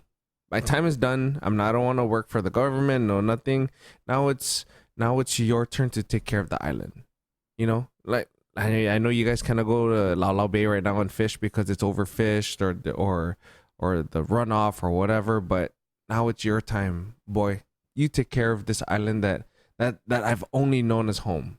You know, and it just really hits home. It's kind of, for sure. It's like, yo, like, it's almost like something that you can't find somewhere else in like larger communities, right? Yeah, and now it's up to me, and then now it's thinking like the crazy thing is like, man, a lot of the things that I was able to do growing up, man, Franklin might not be able to do because we're just fucking it up, you know? Right. So I have faith, though. That's heavy. Oh, for sure. I have faith. And you know what's awesome is that the next generation, they are very much aware of what's going on, like environmentally, global warming, recycling. They are like die hard, like, yo, if we don't fix this problem, we're screwed. Not their kids, them. Right. And I see this online. I see this. I hear it on the radio. You see it on videos. And it's inspiring because it's such a fresh breath of air, bro. It's a fresh breath of air, but at the same time, it's kind of like, damn, that's like a dagger in the heart. Like there's hope. We screwed up. We didn't do enough, but the next generation that's going to be directly affected by it. We weren't as educated when we were younger. Exactly. Like you said, you know, when we were kids, we were just focusing on being kids. We weren't like, and I think that's why we had the best childhood, you know? Yeah, for sure. Now you're like, there's an influx of information coming into all these kids from age 0 to 18. Age 0 to you know, and they're absorbing all this information. Yeah. And at a young age, they're able to articulate their thoughts and their feelings on certain things. It's great. I mean, a lot of people like hate, well, even me, right? Like, we're very, very picky with the time that our kids have with, you know, the iPhone or whatever. Mm-hmm. But you cannot discredit how awesome it is that these kids have information and they're knowledgeable on things that even we're just being addressed to, right? Mm-hmm. Like global warming and the power of recycling and being like sustainable. These are their topics of conversation, which is really awesome for kids. Right. And it's put so much hope that, wow, like there's a lot of things like, oh, okay, like shoot, all the littering that's going on the island. This is such a huge issue, but you know what? It's just one of those sucky ass things that are happening. But I feel like that next generation is being like, fuck that. We're gonna freaking change this shit. Yeah. This is affecting our aquafil, like our water and our oceans, and it's killing our fish. And we're not gonna have fish to fish in the next 15 years. we're gonna change this shit. It's not like anyone goes fishing here anyway. Yeah. No, but I mean, you know, But I know what you mean. it's- Yeah. that's what Right. that's what they're Yeah. talking about. These are issues that little kids are talking about, which is so awesome. I love it. Right. And that is the power of information and technology. But there is a need to do something today, yeah. As far as Things that kids are talking about or concerned about. If we can place a concern on it? Do you think it's too late? Like, Oh, do you think it's too at late? least for us, we recognize that kids are sort of aware of these things, right? And it's now, what can we do as the future? We're the future leaders of oh yeah, of isn't this that area. a trip to think about that? Like, who's gonna be governor in like the next? Holy shit. Dude, it's gonna like, bro. I remember partying with you. Yeah, dude. You were a crazy fucking dude, bro. You know? What is it? Matt Squirrel is governor, right?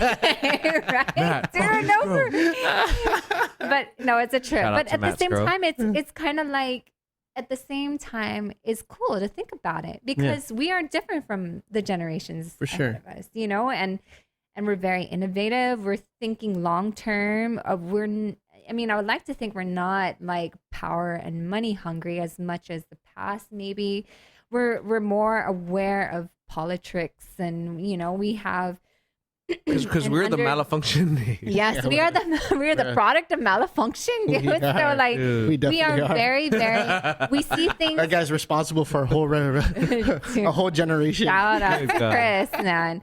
But I mean, I'm so hopeful. I have a lot of hope in our community, and there's a lot of issues, but now with the power of technology, we are very much aware of what works and what's not working, and the kids below us have a better understanding, and I feel like because they have so much information, they are more innovative, and I'm kind of excited, and instead of thinking Dude, like and- fearing for my children's well-being, it's kind of like, I want to give hope, Right. And like as an example, right? For like we're just saying a bunch of things, right? But as an example, there's this guy, and because of doing professional work with so his name is what's Corey's last name? Santos? Corey Santos. So Corey Santos, from I think he's like 22, 23 years old, marketing manager of Pacific Star. Have you met Corey? Oh, never. Awesome. Maybe a guy that you got to get on the podcast, right? Okay. But Oh yeah. dude, but Corey, 23 years old, dude, marketing manager. Fucking, I don't even know what school he went to here. He moved out to the States, got his degree in marketing, whatever, digital marketing madman. Came back and he's working for Pacific Star. So he just him, a 22, 23-year-old, I guess what they did is they changed they're trying to shift Pacific Star into this whole eco-friendly freaking hotel. They changed from what I remember. Corey, correct me if I'm wrong, right? But from what I remember, they changed all the light bulbs to eco-friendly light bulbs, and I think they're saving like 20 G's on power a month. That much money, so imagine how much how much that's helping the environment, right? Right. And then now you go to Pacific Star, you're not gonna find any plastic straws, bro. They shifted everything to paper straws, so these are the guys that are making waves within the community. That's just giving me more faith in our island and our people. Like, it's like, yo, dang, these guys are coming up and these guys are doing their shit. Like, just one little kid, man, a kid, dude. And I mean, he's so literally a kid to us, right? he's a kid, bro. He's Sorry, a kid. Matt. Yeah. Sorry, Matt. You're not. No single-use plastic. You're They a big really. kid. Yeah, no single-use plastic. And then that's a whole nother thing, right? Like waste management. Like I always tell Sarah, like she's a documentary queen. You know what I mean? So like I was like, man, babe, I really want you to wrap your head around maybe doing like a documentary on meth on the island and waste management. because Dude, waste management. because at the end of the day, bro, Yeah. It's see, bad. Wait, so you see trash, right? I mean, I'm no waste management dude. I don't work for the EPA. I have no understanding. I have a lot of friends that work for the environmental quality or whatever of the islands. Is more so in Saipan, but bro, we're a closed end freaking landfill, dude. Every day that materials and plastics and whatever come through that freaking port or air, it stays here. Yep. And it's not going nowhere, Yep. dude. Yep. Where it is. I just had this conversation. Dude, you're so right. Go ahead. Go It's ahead. a fucking waste management Nightmare. we're nightmare, bro. Crisis, dude. Crisis. It's a yes. crisis, bro. We're fucked, dude. Like, I mean, And how like, many ships come into our ports? how many ships come into every our port, and single then day? see, and they have derived waste from their boats. exactly, you know? and then now even more so that from what Peggy, right? Peggy Denny. Yeah. Peggy, yeah, like so there she from when I saw her like maybe like 6 months She's ago. a beast, by the way. She said that She's a beast. that China's not buying plastics no more, like recyclable plastics. So what's happening to them? Are they just staying here? Are we burying them? Or are we just putting, so it's so like, and then it sucks because now, like, when, like, as I open this beer, right, and I pour it, like, man, I'm done with this. Like, it's gonna go to the land, bro. And go to Dan or Ladzun, right? Landfill. Wherever that thing is, dude, it's gonna be another hill, dude, and then it's just Right. gonna be, what is Franklin gonna see? Right. What are they gonna do? You know what I mean? Yeah, man. I think it's and you hit really hard on a really hard topic. It's a problem because it's not going to go anywhere else. And It's it's not like we huge- can open up more land on Guam or send it up to the northern island. Like the northern islands Yeah, where no but it one matters. stays. Yeah. It don't make any sense. Yeah, but then if you throw it up there, it's gonna be sitting somewhere anyway. Was it Hong Kong or Singapore that they charged all their all the trash they sent back to the originating? Oh, no way! Yeah. I think it might have been Hong Kong. I heard that. Yeah. But Singapore is actually building more land with. By the way, recycle. Singapore is badass. They're I've never been. They're increasing their land With recyclable. landfill, right? What is it called? I think so. Yeah. Dude, so but they're creating more. When Matt land. comes back, we can Yeah. look Dude, more but into it. think about Singapore, bro. Singapore, the land mass is the same size as Guam. And they but have like millions of people. 5.5 million people, zero traffic, Zero. Zero. We need to. Our traffic conform. here is worse than it is in Singapore. I mean, It's Do they have a good public transportation? yeah, I mean, whoever system?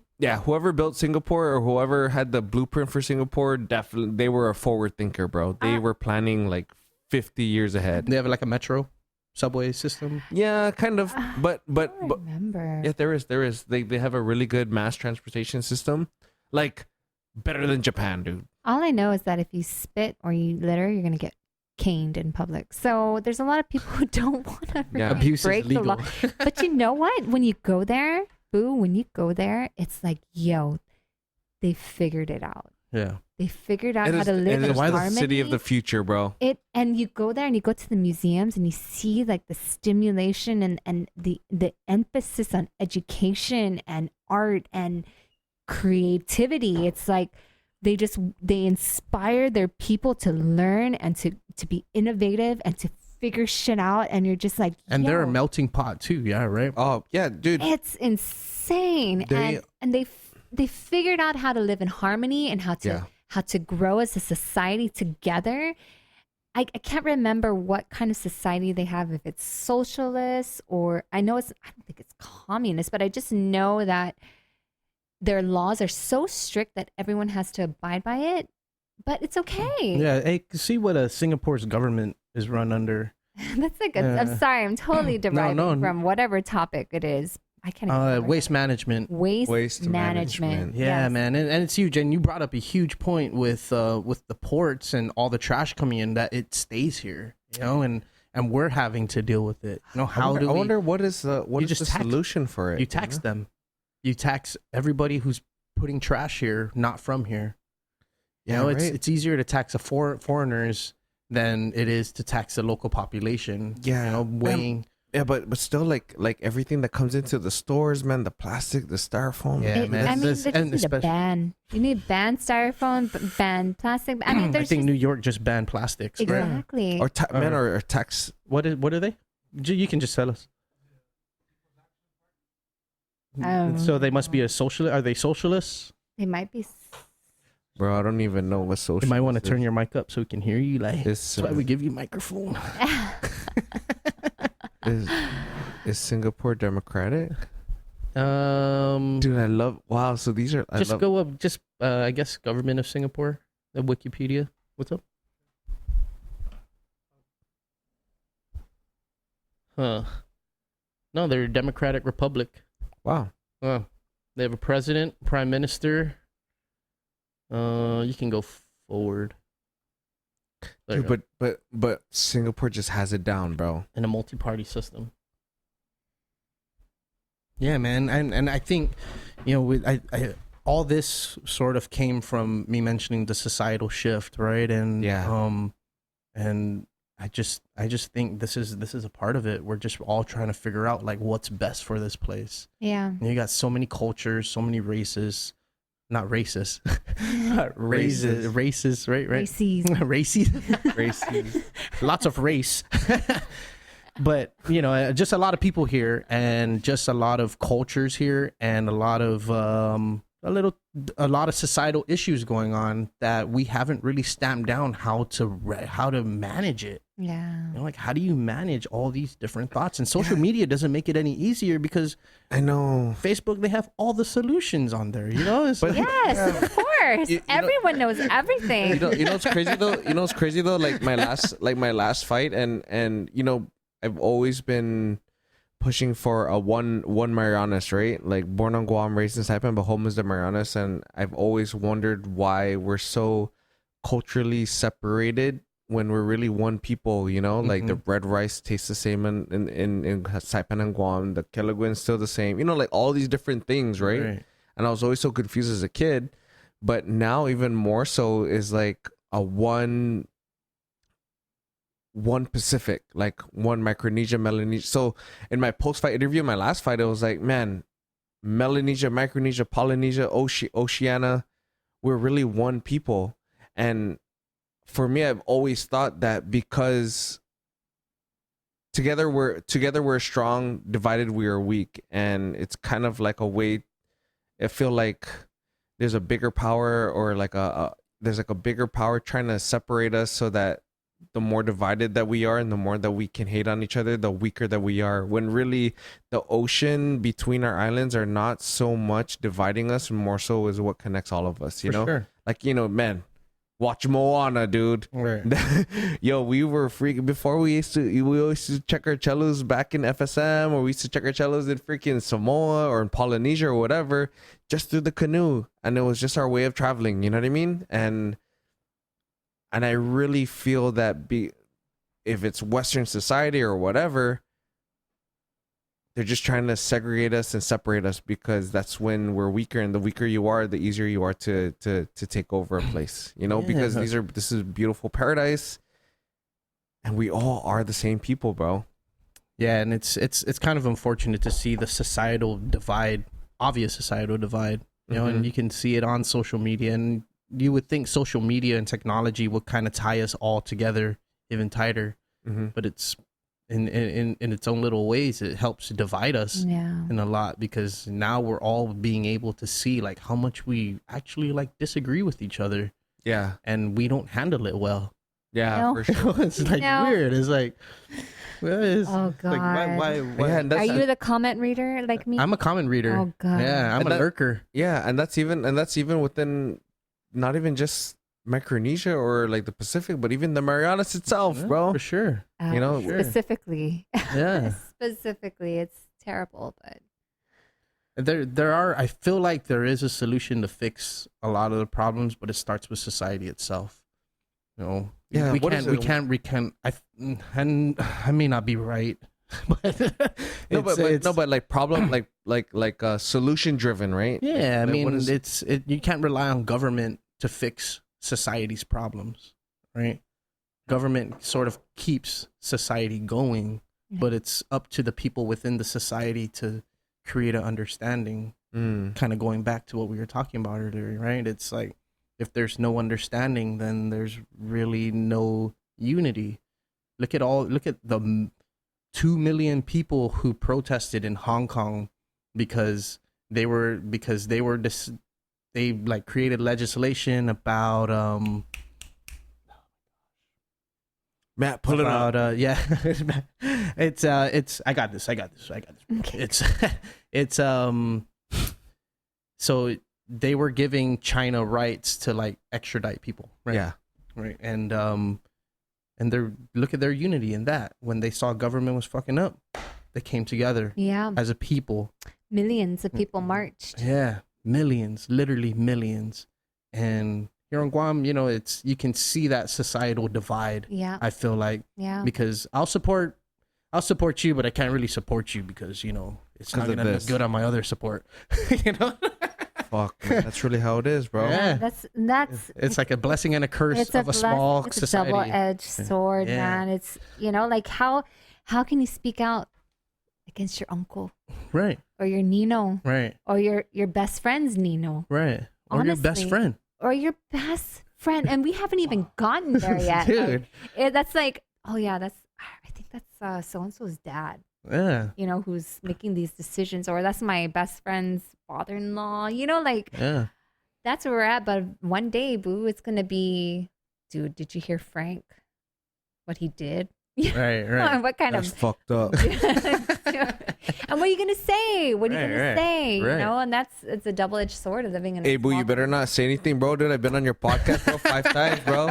Yeah. No, but see, that's how it is, though. You know Yeah, what I yeah, mean? yeah.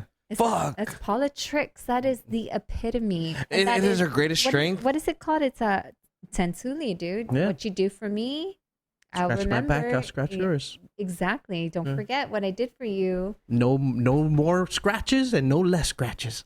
Yeah. Gosh. Dang, dude. That's But you're right. Like at least in Hong Kong, everyone is united Mm-hmm.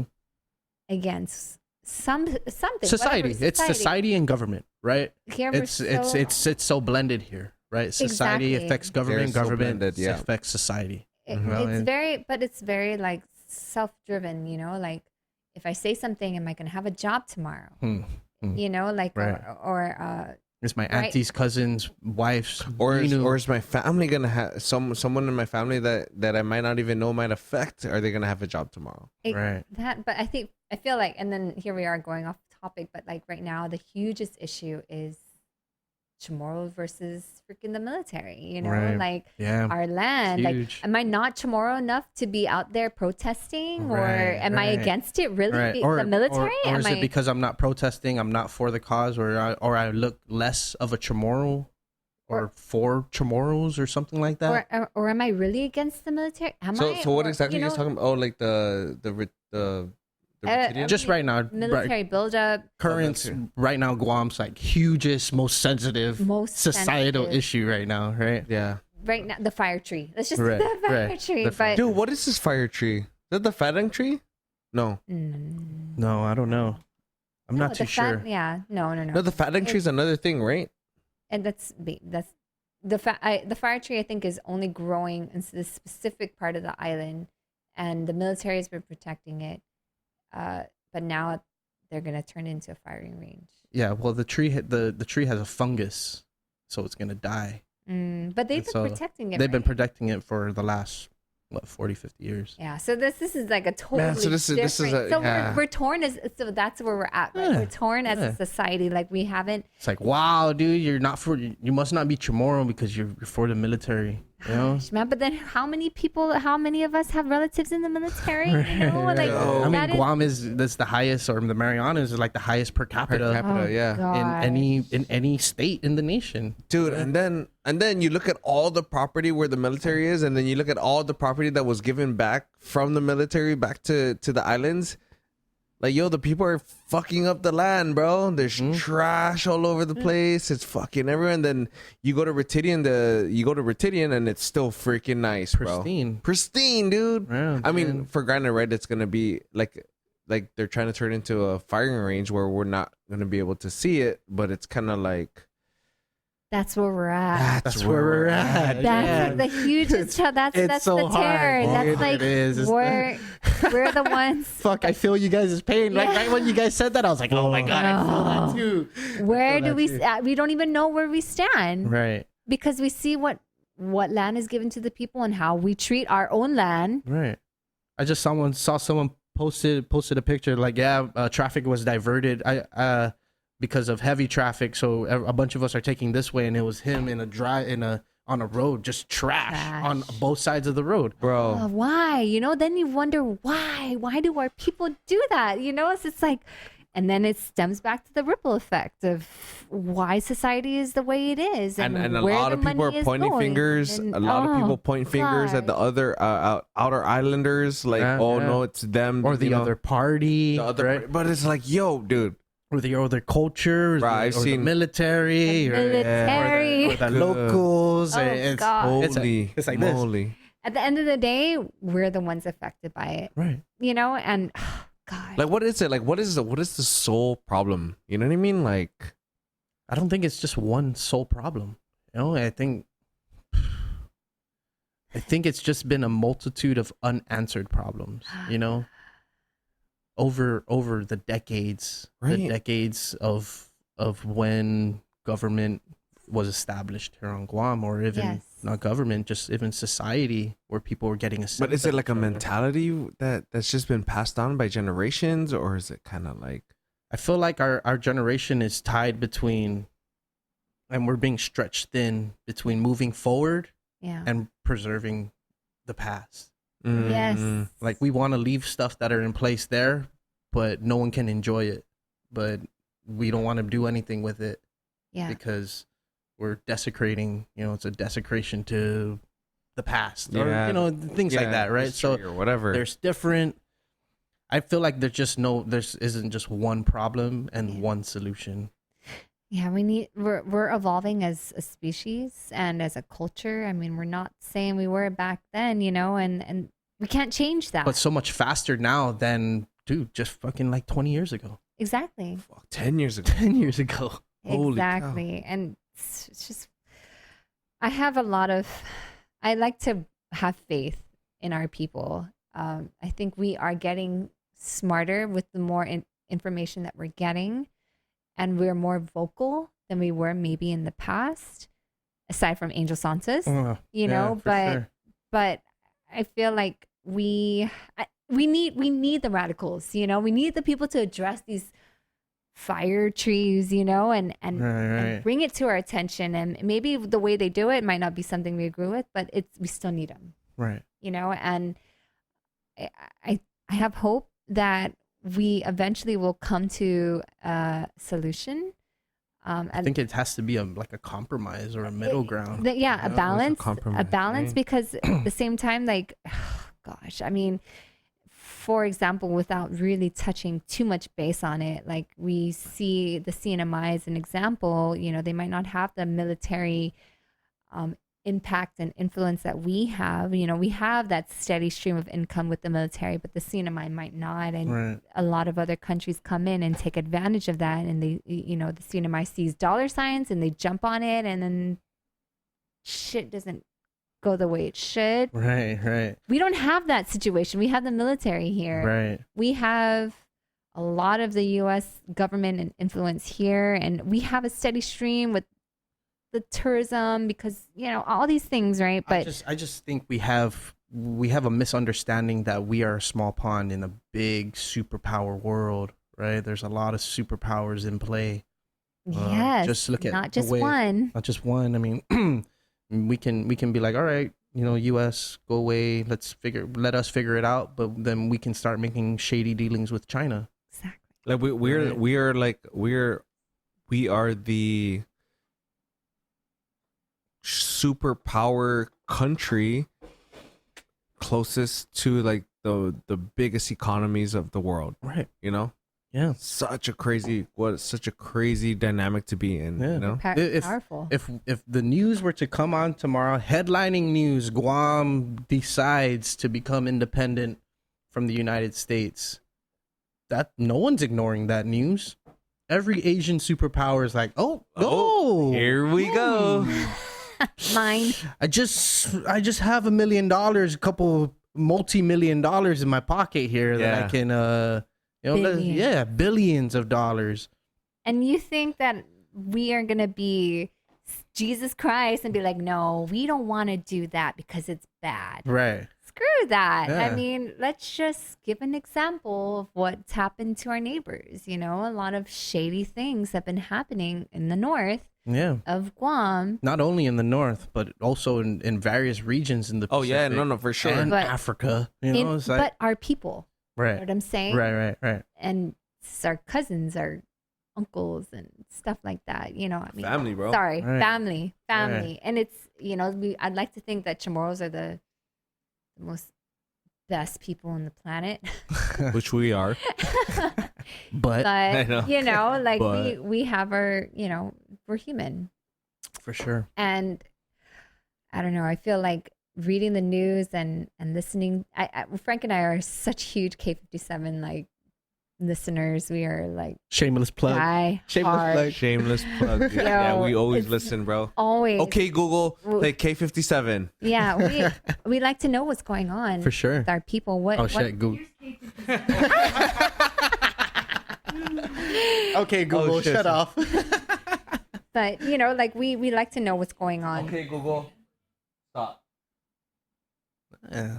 That's Couple Google Home members Sorry, here. I Yeah. know. All right. we need to know what's going on, man, because eventually, like if they don't figure it out, we're gonna get older and we're gonna have to figure it out. For sure. You know, that's our gen. We For got to sure. figure it out for our kids. Yeah. You know, what's gonna be best for our future? We need balance. You know, we need to be innovative and come up with some kind of solution for all these our waste management. Let's recycle glass. Let's Yeah. build things. I think in the build this is the homes. first time in the FD alumni tournament, which just ended last night, that we actually recycled. Wow. So all the That's food waste awesome. went to the pig feeds. Hell yeah, dude. And they recycled all the I think they were all compostable like plates and Yeah, forks yeah, and stuff yeah. like that. right on. Yeah, so they were making that class was taking the initiative. Right. See, that's what's up, bro. the to- shift. I could, Right. dude, imagine how many. People thought it was silly. They're like, what? Why is there 4 trash cans out here? It's How like, lo- yeah, you literally have to like fucking What? point them the direction. You know, it's like, oh, you got to put your Sounds food in familiar. here. You got to put your compostables in here. Your plastics here. Yeah. The separation of our waste. You guys got 4 trash cans at your house? No, but I don't know. I want to talk about it. Oh, say it. No, we had a family members from the CNMI come in, and we have a recycle bin, and there was Oh, my mom your dad. or my dad. Yeah, dude, my mom or my dad. It's treading lightly there. I didn't like. I didn't say it. Oh, wait, I did. But No, so we have 3. Usually we have three bins at the house. One is just regular trash, and then one is like recycles, more so like the plastics and stuff, and then another one for like papers, paper box or whatever, right? Mhm. And then I don't know, was it my dad or whatever? Is like, yeah, you know, in Saipan it's just easy because you know we just put everything in one bin. I'm like, oh god. I mean, yeah, it is, but holy shit, dude! Like, that's just that. And my dad is a smart dude, bro. You know what I mean? Yeah. But he's just not. He's not versed in recycling and what the effects are of like For sure. I mean, dude, the first time I went to the tournament in the last 3 weeks, I was like, 4 trash cans. I thought we just throw it all in one, and you literally have to be like, blub, blub. And there's a guy like, yeah, just put that there, put this here, put that there, put that there. And then after a week, everyone was like, yep, put that there, put that there, put that there, put that Nice. there. so awesome. And how long? And how long is the 3 tournament? weeks. Wow. So imagine how much you guys saved and how much recycling went on in 3 weeks that could have gone all straight to the landfill, bro. Right. Think about that, dude. Right. And this is going on a daily with 100,000+ people, Yes, 160. 160,000 people, bro. dude. It's such Yeah. a small landmass, dude. So, babe, get fun to the movies, like, brother, and make some documentaries. Honestly, I feel like the field topic for you is like endless. Endless. It's for this region, you know. God, and I love it. I love. I'm like, shoot, I need to cover this. I need to cover that. Like, people come up to me and ask me, like, man, there's some, you need to cover this thing, and I'm like, yes, I've thought about it, and I definitely want to do it. I mean, it's really endless. Yeah. Are there plans to do like a feature length documentary? Well, I know you've been like dabbling with like the 12, 20 minute documentaries and stuff like that, but so the Monique Baza film is supposed to be feature length. okay. And for the record, publicly speaking, I told this to Frank. I'm like, before I die, I want to shoot a film on the evolution of MMA in Guam. Beautiful. In the region, right? Like a backstory of Roman, freaking everything. Melker, Big John, just the whole thing, like the development, Berto, like. Dude, just sitting with Melker for the podcast when I did, I was like, I had no. That guy idea. is a fucking madman in the mind, bro. Can you imagine, like, not a documentary, a movie, like a movie, like straight up just. Oh, I get goosebumps. I'm like, I got goosebumps right now just thinking about it. Like, but we got to find the characters. Who's gonna play Melker? I already have. Well, I mean, I already have people in mind, but I mean, just like, who's gonna play? Can Roman? I play Frank? Yeah. Like, think about it. Think about it, dude. Like having it featured at like the movie theater, and this is like, it affects the whole world. I mean, the MMA in Guam has affected the entire world. I mean, look, show your role. That's freaking Guam, Worldwide, man. Like, for sure. Why, bro? For sure. We're small people, man, but we touch every. Literally of bringing this. champions here. you Yeah. know? Exactly. Dude, so show your role, right, man? Show your role, like on the jiu-jitsu, even though jiu-jitsu is still a very subculture, man. I think it's mainstream, man. yeah, pretty mainstream. Yeah, but yeah. People have say- their doubts about it, but I mean, I just started doing jujitsu. Ooh, Oh, me look too. at High you. five. Yeah, my Yeah, belt, honestly, baby. I love it. I understand why I was so blinded by the culture behind it. Yeah, that exactly. I was blinded by the martial. I was blinded by what the martial art actually provides for you, man. Dude, fucking man, it's insane. So show your role, right? They have sponsoring world champions for the longest time. Show your role has always been the same. It's always been the best of the best. Buchecha, and all the multiple time world champions. Like everyone that does jiu-jitsu from all over the world, they want to have a show your role gi, and they're waiting for the you launches. see Jonah Hill and Russell Brand and freaking Keanu Reeves wearing show-your-own gis, bro. And you go to Show Your Roll HQ and you check Barry and you check the boys. It's fucking a bunch of cellos in the freaking warehouse, bro, making designs. Hey, dude, you want some water? Yeah, Fridge is in the back. Hey, dude, the fridge is in the back. Hey, man, so this is where we roll, dude. Hey, dude, so and so came over here. Dude, it was badass. Like fucking cellos, bro. Awesome. Boys that are just still chasing the dream and just love making and just love jiu-jitsu. Right. They love jiu-jitsu. They genuinely love jiu-jitsu, and they love the art, and they just love spreading and being a part of it, a small part of it, through kimonos and gear, and show your role. Like when I was younger, I only remember Show Your Roll as an online forum. yeah, the forum, dude. I used to get on there Like all Guam the time. Forum, yeah. Man, I used to get on there all the time, bro. With dial up. Yeah. 6K, bro. The Show Your Roll The forum. Show Your Roll forum. So that to say, that's my goal, is to shoot a film. I think it'd be dope. I think it'll be a super dope story too. God, dude, and it all started as all of them just surfers. Yeah. Imagine that. Well, not really, but that time of their lives, kind of, yeah. Yeah. I remember Melker saying it was so gangster. We were walking out of the first like PXC with the suitcases of cash. Gangster. Shit, yeah, gangster, Straight, bro, gangster. straight gangster. I mean, the stories that you'll hear Melker and Rome and Berto talk about, you're like, wait, what? Dude, DEA, like everything, like like crazy situations that all these guys, and then they split. Well, because it was so raw, right? Back then. so raw, yeah. There were boys, and then they split, and then it was like UX and Purebred, Fuck Guy and Spike, and it's just like now everyone's kind of like a different time in their lives. They're all dads, you know, and they've reunited, and it's like One of the best things of when I go to my past few fights was being with all of them in one room, in one hotel room, like hearing the stories of Melker and Berto and Rome and Cookie and all these guys just talking about the stories of how it was back in the day. It's just so mind blowing, and really just, man, it just makes the trip even better of just hearing all these crazy ass fucking stories, dude, of these guys that play a role in who I am today and what mixed martial arts is in the Marianas, you know, and it's fucking dope, dude. Like the cage that we still train in, bro. This is pretty mind blowing.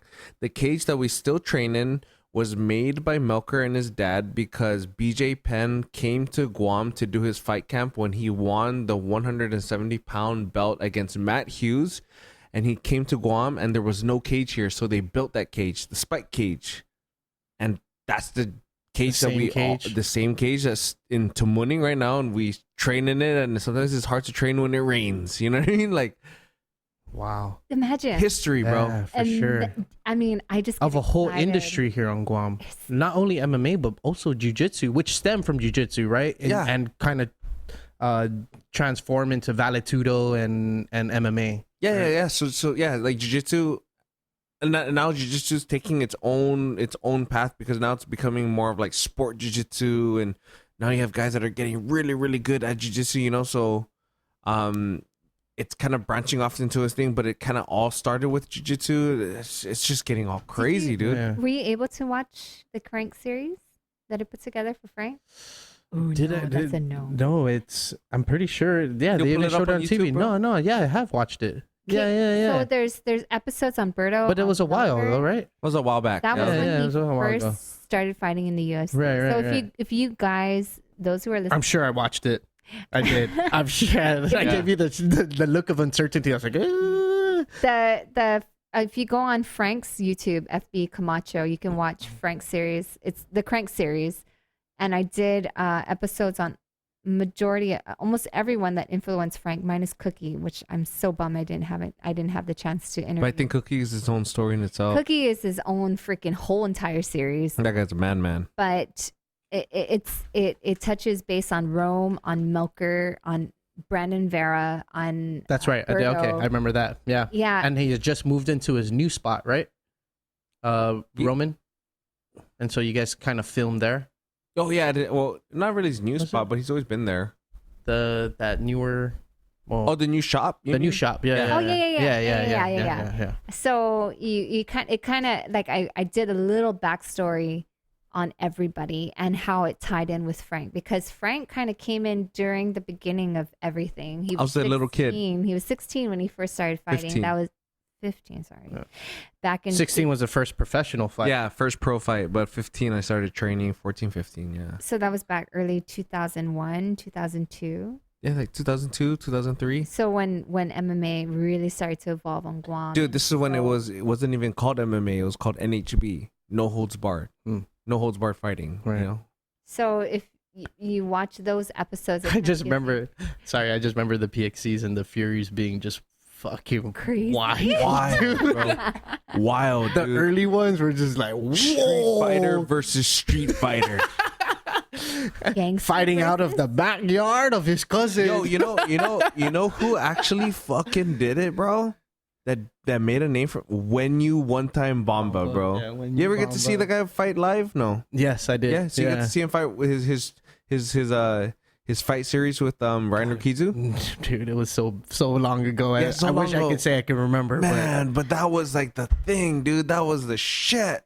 Like, oh god, great times, man. Great days.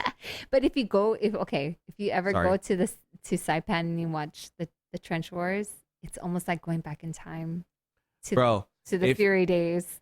I need to talk to Cookie because I think there's gonna be a Trench Wars in the next few months. But you gotta watch the Trench Wars in Saipan, bro. Because now the guys are getting technical, but the guys are still fucking game, dude. Yeah. They're game, bro. Huh? 3 5-minute rounds? Shoot. Man, I'll go in there, dude. They will scrap hard, bro. Everything they got, they'll pass the guard. They'll freaking go to mount. They'll escape, go side control, sweep, get back up, knees, elbow. Dude, game. Like, they're so game. And they're like, "But where you train at?" "Oh, I train at Red Ants Academy." You're like, "Whoa, what?" Red Ants Academy. What's another one, babe? Red Ants Academy. Shit, The what's another Beach Boy, one? the badass. Beach Oh, the Boys. Badass Beach Boys. Like, yo, fuck, dude. But Killer names, bro. no, they will go so hard. They will be throwing heat and then Gas out. gas out, and then second round they'll be like, "I'm out." But I won that first round. I won. I'm like, but you Dude, they will go so hard for 5 minutes. They would jam so hard for 5 minutes, and he'll just be fucking the guy up, right? And then they'll go sit, and then the round will be over, and then they won't go. They'll be like, "Man, I'm too tired, about to get into the second round." But at least I was jamming that guy, dude. I was jamming the guy. I was like, dude, that's fucked up, man. Like, that's not fair, you know? Like, dude. and then their post fight speech is like, "I am calling out." I'm like, "But you lost." Yeah. So like the guy that loses will pull the mic and start talking. Bro. Man, but yeah, Oh, that's so G. The Saipan Tinian very brothers, those awesome. boys are game, dude. So game. And I don't know if it's just like one of the things in our bloodline from that we were warriors or whatever. But dude, these guys will scrap, bro. They'll fight hard. Dude, hard, you know. Hard. Shit, even when they get knocked out, dude, they'll even try to beat up the ref, bro.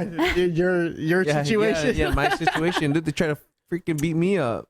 The video that went viral on Reddit. Yeah. Yeah, I got on World Star. Yeah, and World Star. That's right. Shit, I don't even know how I got. Thank God I Yeah. didn't even get knocked out. Sorry, boo. We're like totally drifters. It's fine. It's a perfect segue because I wanted to talk about first you getting promoted to black belt, Oh yeah. Oh yeah. which is awesome. How long you been doing jiu-jitsu? So I started last year and I was kind of on and off, and then I quit to focus on getting my license. But I've been consistent 4 to 5 times a week. Whoa. For the last 4 months. Holy shit. Yeah. Right on. And I fucking and I love it.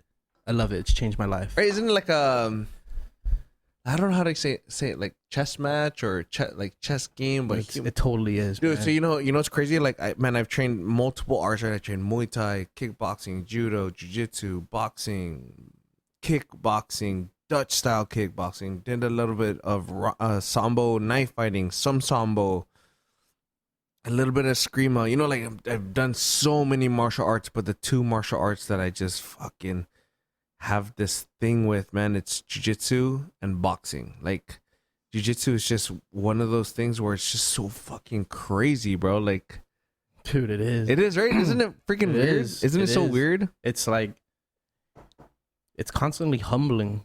Very. You know what I mean, because you literally can't judge a book by its cover when you walk onto those mats. You know Bro, what I the mean? nerdiest nerd will freaking fuck you up. Yeah, or the smallest girl. You know what I Yeah. mean? And they're the hardest ones to roll sometimes. Yeah, man. And it's like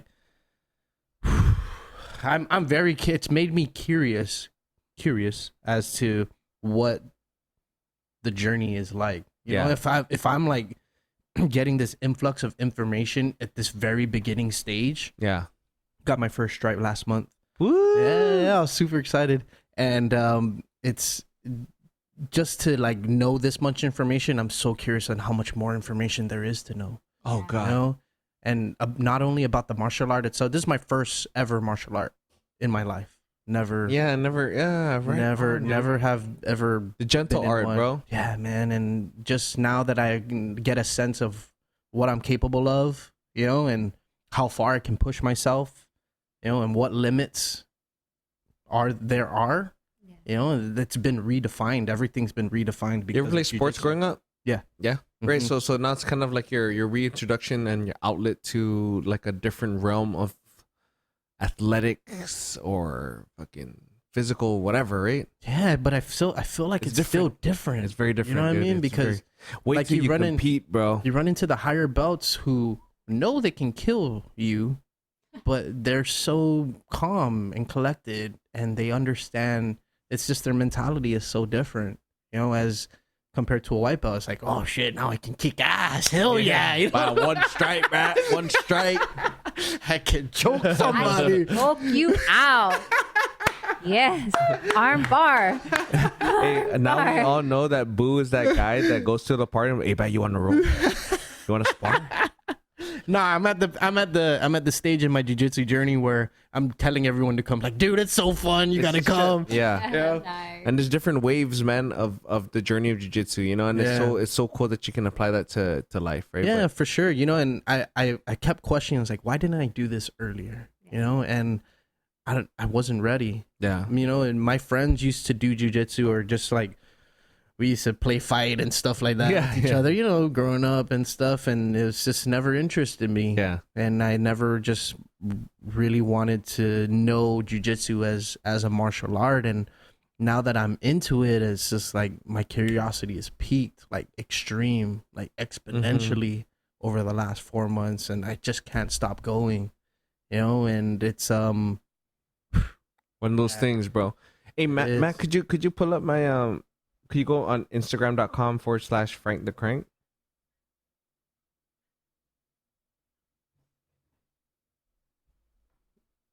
Oh man, I was hoping that it would show like you guys were stalking me the whole time already. But no, you guys are not stalking me. Okay, so scroll down a little bit. So you're gonna see below the part of where me wearing the gi. So down right there, the one where I'm like holding my eye, like I'm being a little like crying. I'm being that guy crying. What the fuck? Why are you fucking? Maybe if you could. You know, don't chase the belt. The belt will find you. And a lot of people don't understand. Don't really. Sorry, Was it a surprise? Like big- out of Yeah, I'll explain it. Okay. I've been big on like writing goals, right? And when I first started with Cook at the trench in Garkland, I remember I wrote down on my paper and I folded it up and I put it under my pillow. And one of it was to fight in the UFC, and the other one was to be a Brazilian Jiu-Jitsu black belt. And I've been fucking doing it for so long. It's so nice for the belt to have found me. And a win for purebred, another black belt for purebred, another black belt for trench tech, and another black belt for the Mariana. So this. Here, Boo, this next one's for you. And my approach to training was, you know, like, yeah, I want to be the best that I can, and I'm still chasing it, but I was really just a white belt that didn't ever quit. And just take that for those of you guys, it's your first day on the mat or first week on the mat. I was just like you guys, and I was a white belt that never quit. And here I stand before you today as your new black belt under Steve Roberto. it was Professor. Yeah, see, so I don't know. I have this whole thing with Professor and whatever, right? But like, as much as I wanted to fight in the UFC, it's always been a goal to be a jiu-jitsu black belt, you know? And it was crazy because I mean my mom and my dad, they really, you know, more so my mom really wanted me to go to school and get a college degree and this and that, but I totally went the whole other path, right? And so when I got my black belt, I got a certificate of my black belt saying, you know, like I am officially a black belt under Steve Roberto, under Pure, whatever. And then I gave it to my mom. I was like, man, Mom, you know, like, you know, I never got the college degree that you've always wanted me to get, but man, this is the degree that I've always wanted to have, you know, and this is what I've been working for the longest time. Right. And it's because of how intriguing and how fucking badass jiu-jitsu is, it was such an accomplishment, and it was really one of my like short-term life goals of like not even just a martial artist but as a person, right? I've always wanted to fight in the UFC, and I've always wanted to be a black belt. Never really wanted to be a black belt world champion. Fuck, if that comes on the way by accident, hey man, I'll take that title, you know. But a black belt jiu-jitsu, like, and the crazy part about this was Cook and I got promoted to black belt at the same time, and we were the first ever black belt jiu-jitsu black belt promotions in the CNMI. So that's Special. That within itself was such an honor, you know. And to get promoted on Saipan was fucking crazy. And did you know about it before it was coming? No. Oh, They thought I was gonna be there, but I had left the night before to come back to Guam Oh. for a family emergency. That's really bummed. Oh, But it's okay. It was all right. Bro, yeah, I had no idea, dude, and it was so mind blowing. Like I was just kind of like, whoa, like it fucking just kind of hit, you know. And the weird, the weird but cool thing was, before that day we were doing class before the black belt promotion, and we were working leg lasso techniques, right? Like this is one for those of you that are listening that are not jiu-jitsu guys. It's like this one set of techniques, and I just remember working and I was like, man, I'm having such a hard time with this freaking technique, you know, like this is so crazy. I've been doing jiu-jitsu for like 10 or like for 15 years and I still don't know, I'm still not savvy with it, you know. And then I got my black belt I got promoted to black belt. good thing you didn't say it out loud. I know, thank God. Podcast after the fact. Too late. But there's a saying, right? There's a saying, from white to black. It's kind of like when you get your white belt and you start, you're planting the seed. And when the tree is fully grown to its full potential, at the very, very, very top, that is the black belt level. Mm-hmm. But when you get your black belt, it's kind of like the top of the tree all the way to the stars. Because I'm still at the very beginning, and now it's like a new beginning, bro. Right. It's crazy, bro. It's crazy. And like, yeah, you know, like you as you've been doing jiu-jitsu only for a few months consistently, and you got your first stripe and you're like, yo, you're not even a blue belt. Right, you know what I mean? But it's like, it's so, the fact that you're still learning, and the fact that I'm still learning as a black belt, I'm just on a different part of the line on the fucking on the when we bow out, you know, before you bow in or you bow out, I'm just on a different line. But white belt mentality, dude, it's kind of crazy, bro. Yeah. It's so crazy. I mean, I'm so glad to hit a milestone, and so glad to have worked to get to this point. But still so much to fucking learn, bro. I bet. It's crazy, dude. And it's so crazy. And when you get there, we're gonna have this conversation again. And Hopefully. Yeah. No. I don't plan on stopping. Yeah, no, You know what when? I mean? No, and really what I said at the very end, I was just a white belt that never quit, bro. Yeah. Yeah, you know, I'm not the most athletic guy, dude. There's so many athletic guys that can totally surpass me when it comes to athletics. I'm just a hardworking dude that gets in there in the mat, and I try to learn, you know. And I was just a white belt that never quit, bro. So when you get your black belt, whenever it is, we're gonna have the same conversation, and you're gonna be like, "Yo, Frank, I'm still so fucking green at the same." I'm like, "Yo, I'm how many years in as a black belt? I'm still the same, bro." Like, it's crazy. Right. It's so crazy, but it was especially after. Oh, I don't know. Maybe Do you ever feel like you're ready ready Like- for what? for the next step, like the promotion or the next stripe? Man, you know, some schools do it differently, but the way that I was coming up, and the way that I continue to come up in the you know, within the school or with my martial arts training, is like, you never know when you're gonna get it, you know. And I say it in the video, you know, you're not finding the belt finds you. And Just come and show up, put in the time. just put in the time, put in the work, man. And it's not even like the technical side or the fight side or the competition side of how well you do jiu-jitsu.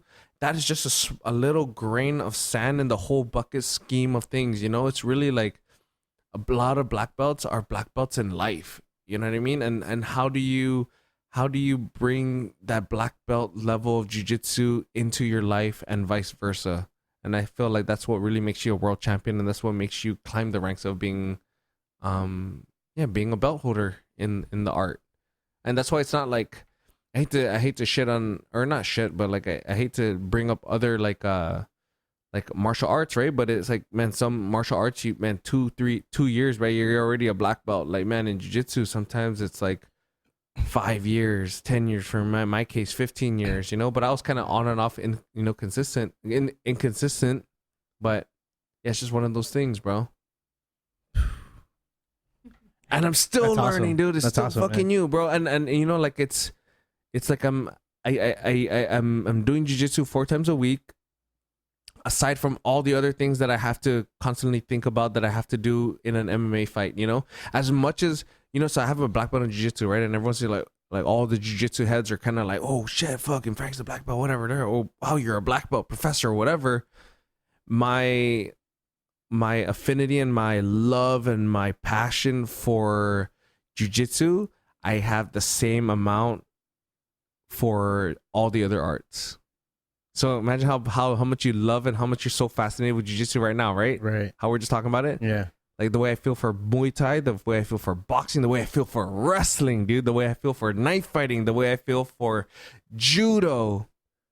It's the exact same way, man. Isn't that fucking mind-blowing for you? Mind-blowing. Because you're just only sold on one thing. One martial thing. art, right? But it's like they all work hand in hand, bro. So like for you being a jiu-jitsu guy, I'm not a jiu-jitsu guy. I'm just... Oh no! Oh yeah. Oh no! But I don't want to claim that yet. yeah. No. But for you that you enjoy doing jiu-jitsu, I really enjoy it. Yeah, really enjoy it, right? yeah. If so, you do how many times a week?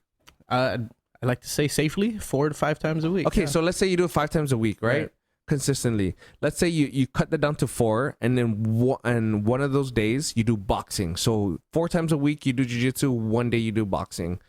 The more you do boxing, imagine how fast you're gonna be getting your grips because of your boxing. You know, when you throw the jab, you throw the cross. Imagine your that reaction time of getting the grip. You know what I mean? Right. And then because you're getting grips 4 times a week, it's gonna make you punch harder. So imagine how much of a harder puncher you're gonna be in boxing. You know, so it's all these things, right? And that's just two little things, examples of how martial arts complement each other.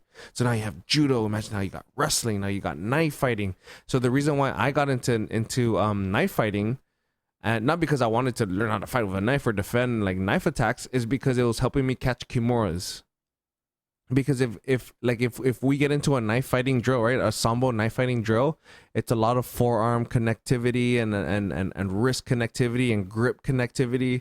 So when you translate that into catching a kimura, my repetition and the concepts and the principles of arm connectivity and manipulation and whatever really helps catching kimuras. So they all just kind of fucking, or key locks or whatever. Right. So they all kind of complement each other, right? So it's like as passionate as people are with one art, man, and that's why I really love the UFC and I really love mixed martial arts, because it's really like a blend of everything at once. Right. I mean, you named about 10 different martial arts. Something like that. Yeah, and I wish I can do more. You know, like weaponry is a whole nother thing that I've never got into. You know, Krav Maga. Yeah, and I hear like Krav Maga is more so like a mindset than it is like technical side. You know. I see.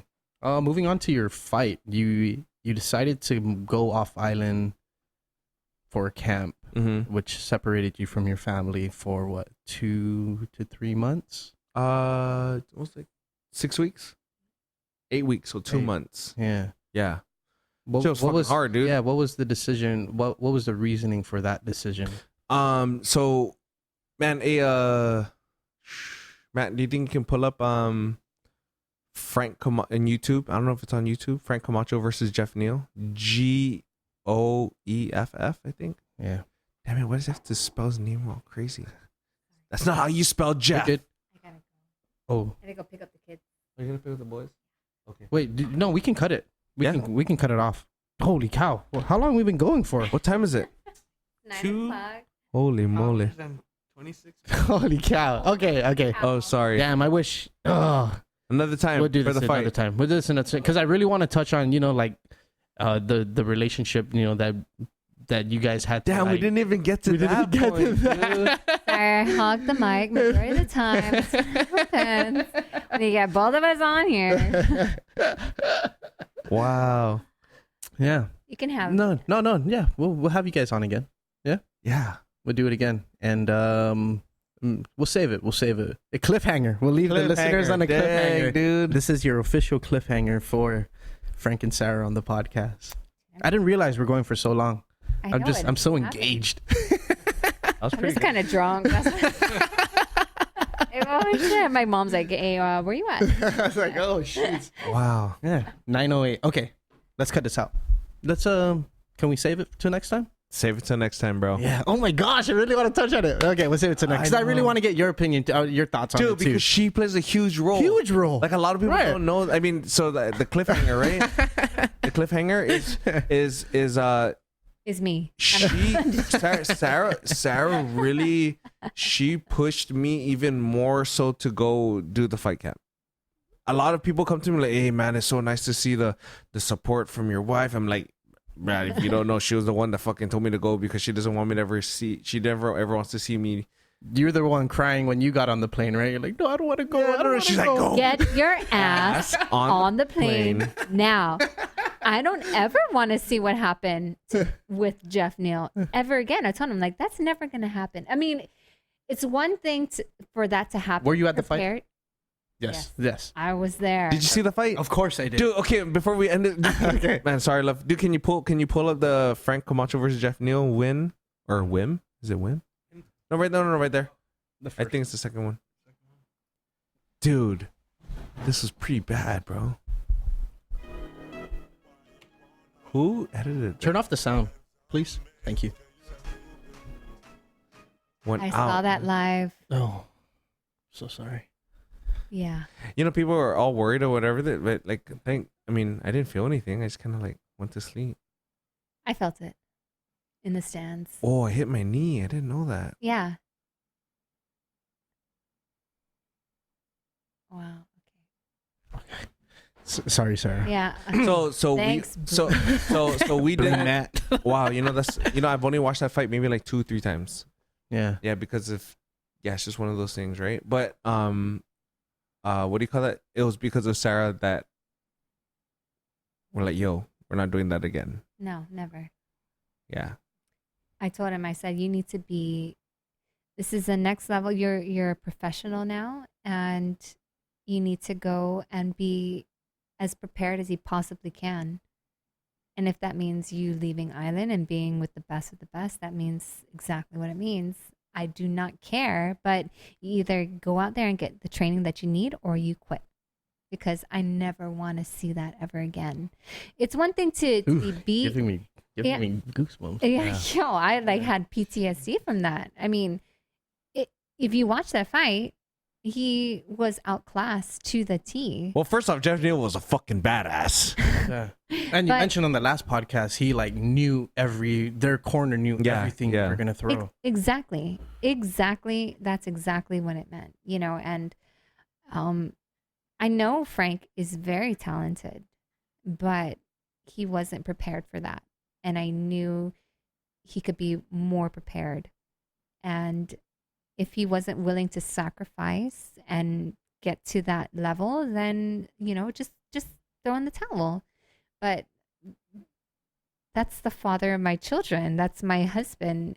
He can't be doing that every single time. Right. So that was the conversation we had after that fight. I was like, hey, you either, like, you need to go off Island and you need to prepare with people who are in this field and who are experts at this sport, and, you know, do what you need to do.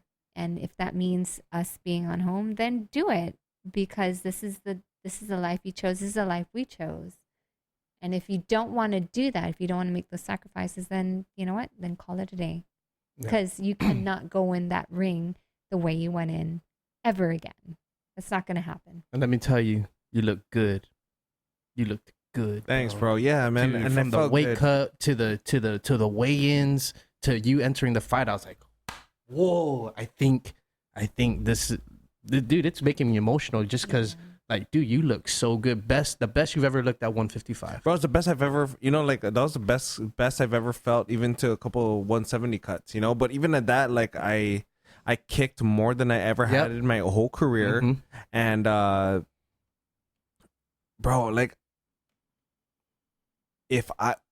when I fight like that, and dude, I haven't even shown my jujitsu. I know. yet, That's dude. the thing. That's Bro, the thing. I haven't shown Guys, my guys, judo. I haven't- Okay. 9:15, guys. My mom's going to get mad.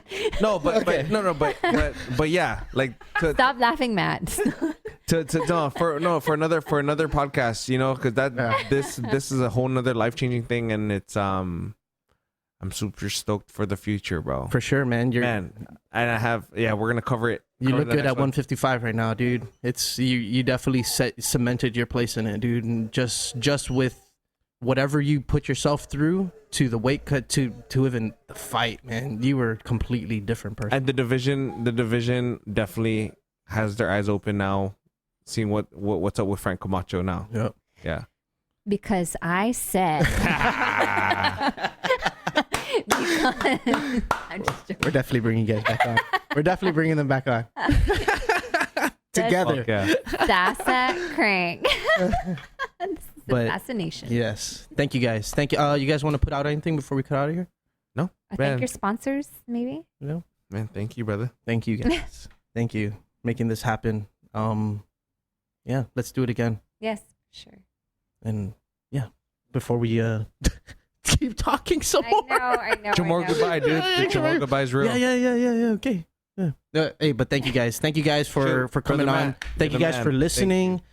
We're gonna get Frank and Sarah back on the show. Definitely. We're gonna finish this conversation here. I'm Shoot. so curious. I'm cliffhanging myself here. And Matt loves you. I love you. Peace out. Shoot. Hey guys, thanks so much for listening to this episode of the podcast. Frank and Sarah, right? Awesome conversation. I just look forward to completing the conversation at a later date. To be continued. Special shout out to the sponsor, Addis Mortuary. They are a small family-owned and operated mortuary that is large enough to serve, yet small enough to care. Contact them at 477-1311 for all information on cremation and funeral services and also pre-need plans. Thank you so much for listening. Episode 200 is coming up. And if you're still listening to this, DM me on any of the social media platforms and I'll give you the details on how to join us for the live show coming up in August for episode 200. That's it. Don't forget to rate us on any of the directories that they have, but mostly the Apple Podcast app. If you're listening to this on the Apple Podcast app, rate and review. It helps. Support us on Patreon if you aren't already. But most of all, thank you for listening for so long, and thank you for being the baddest.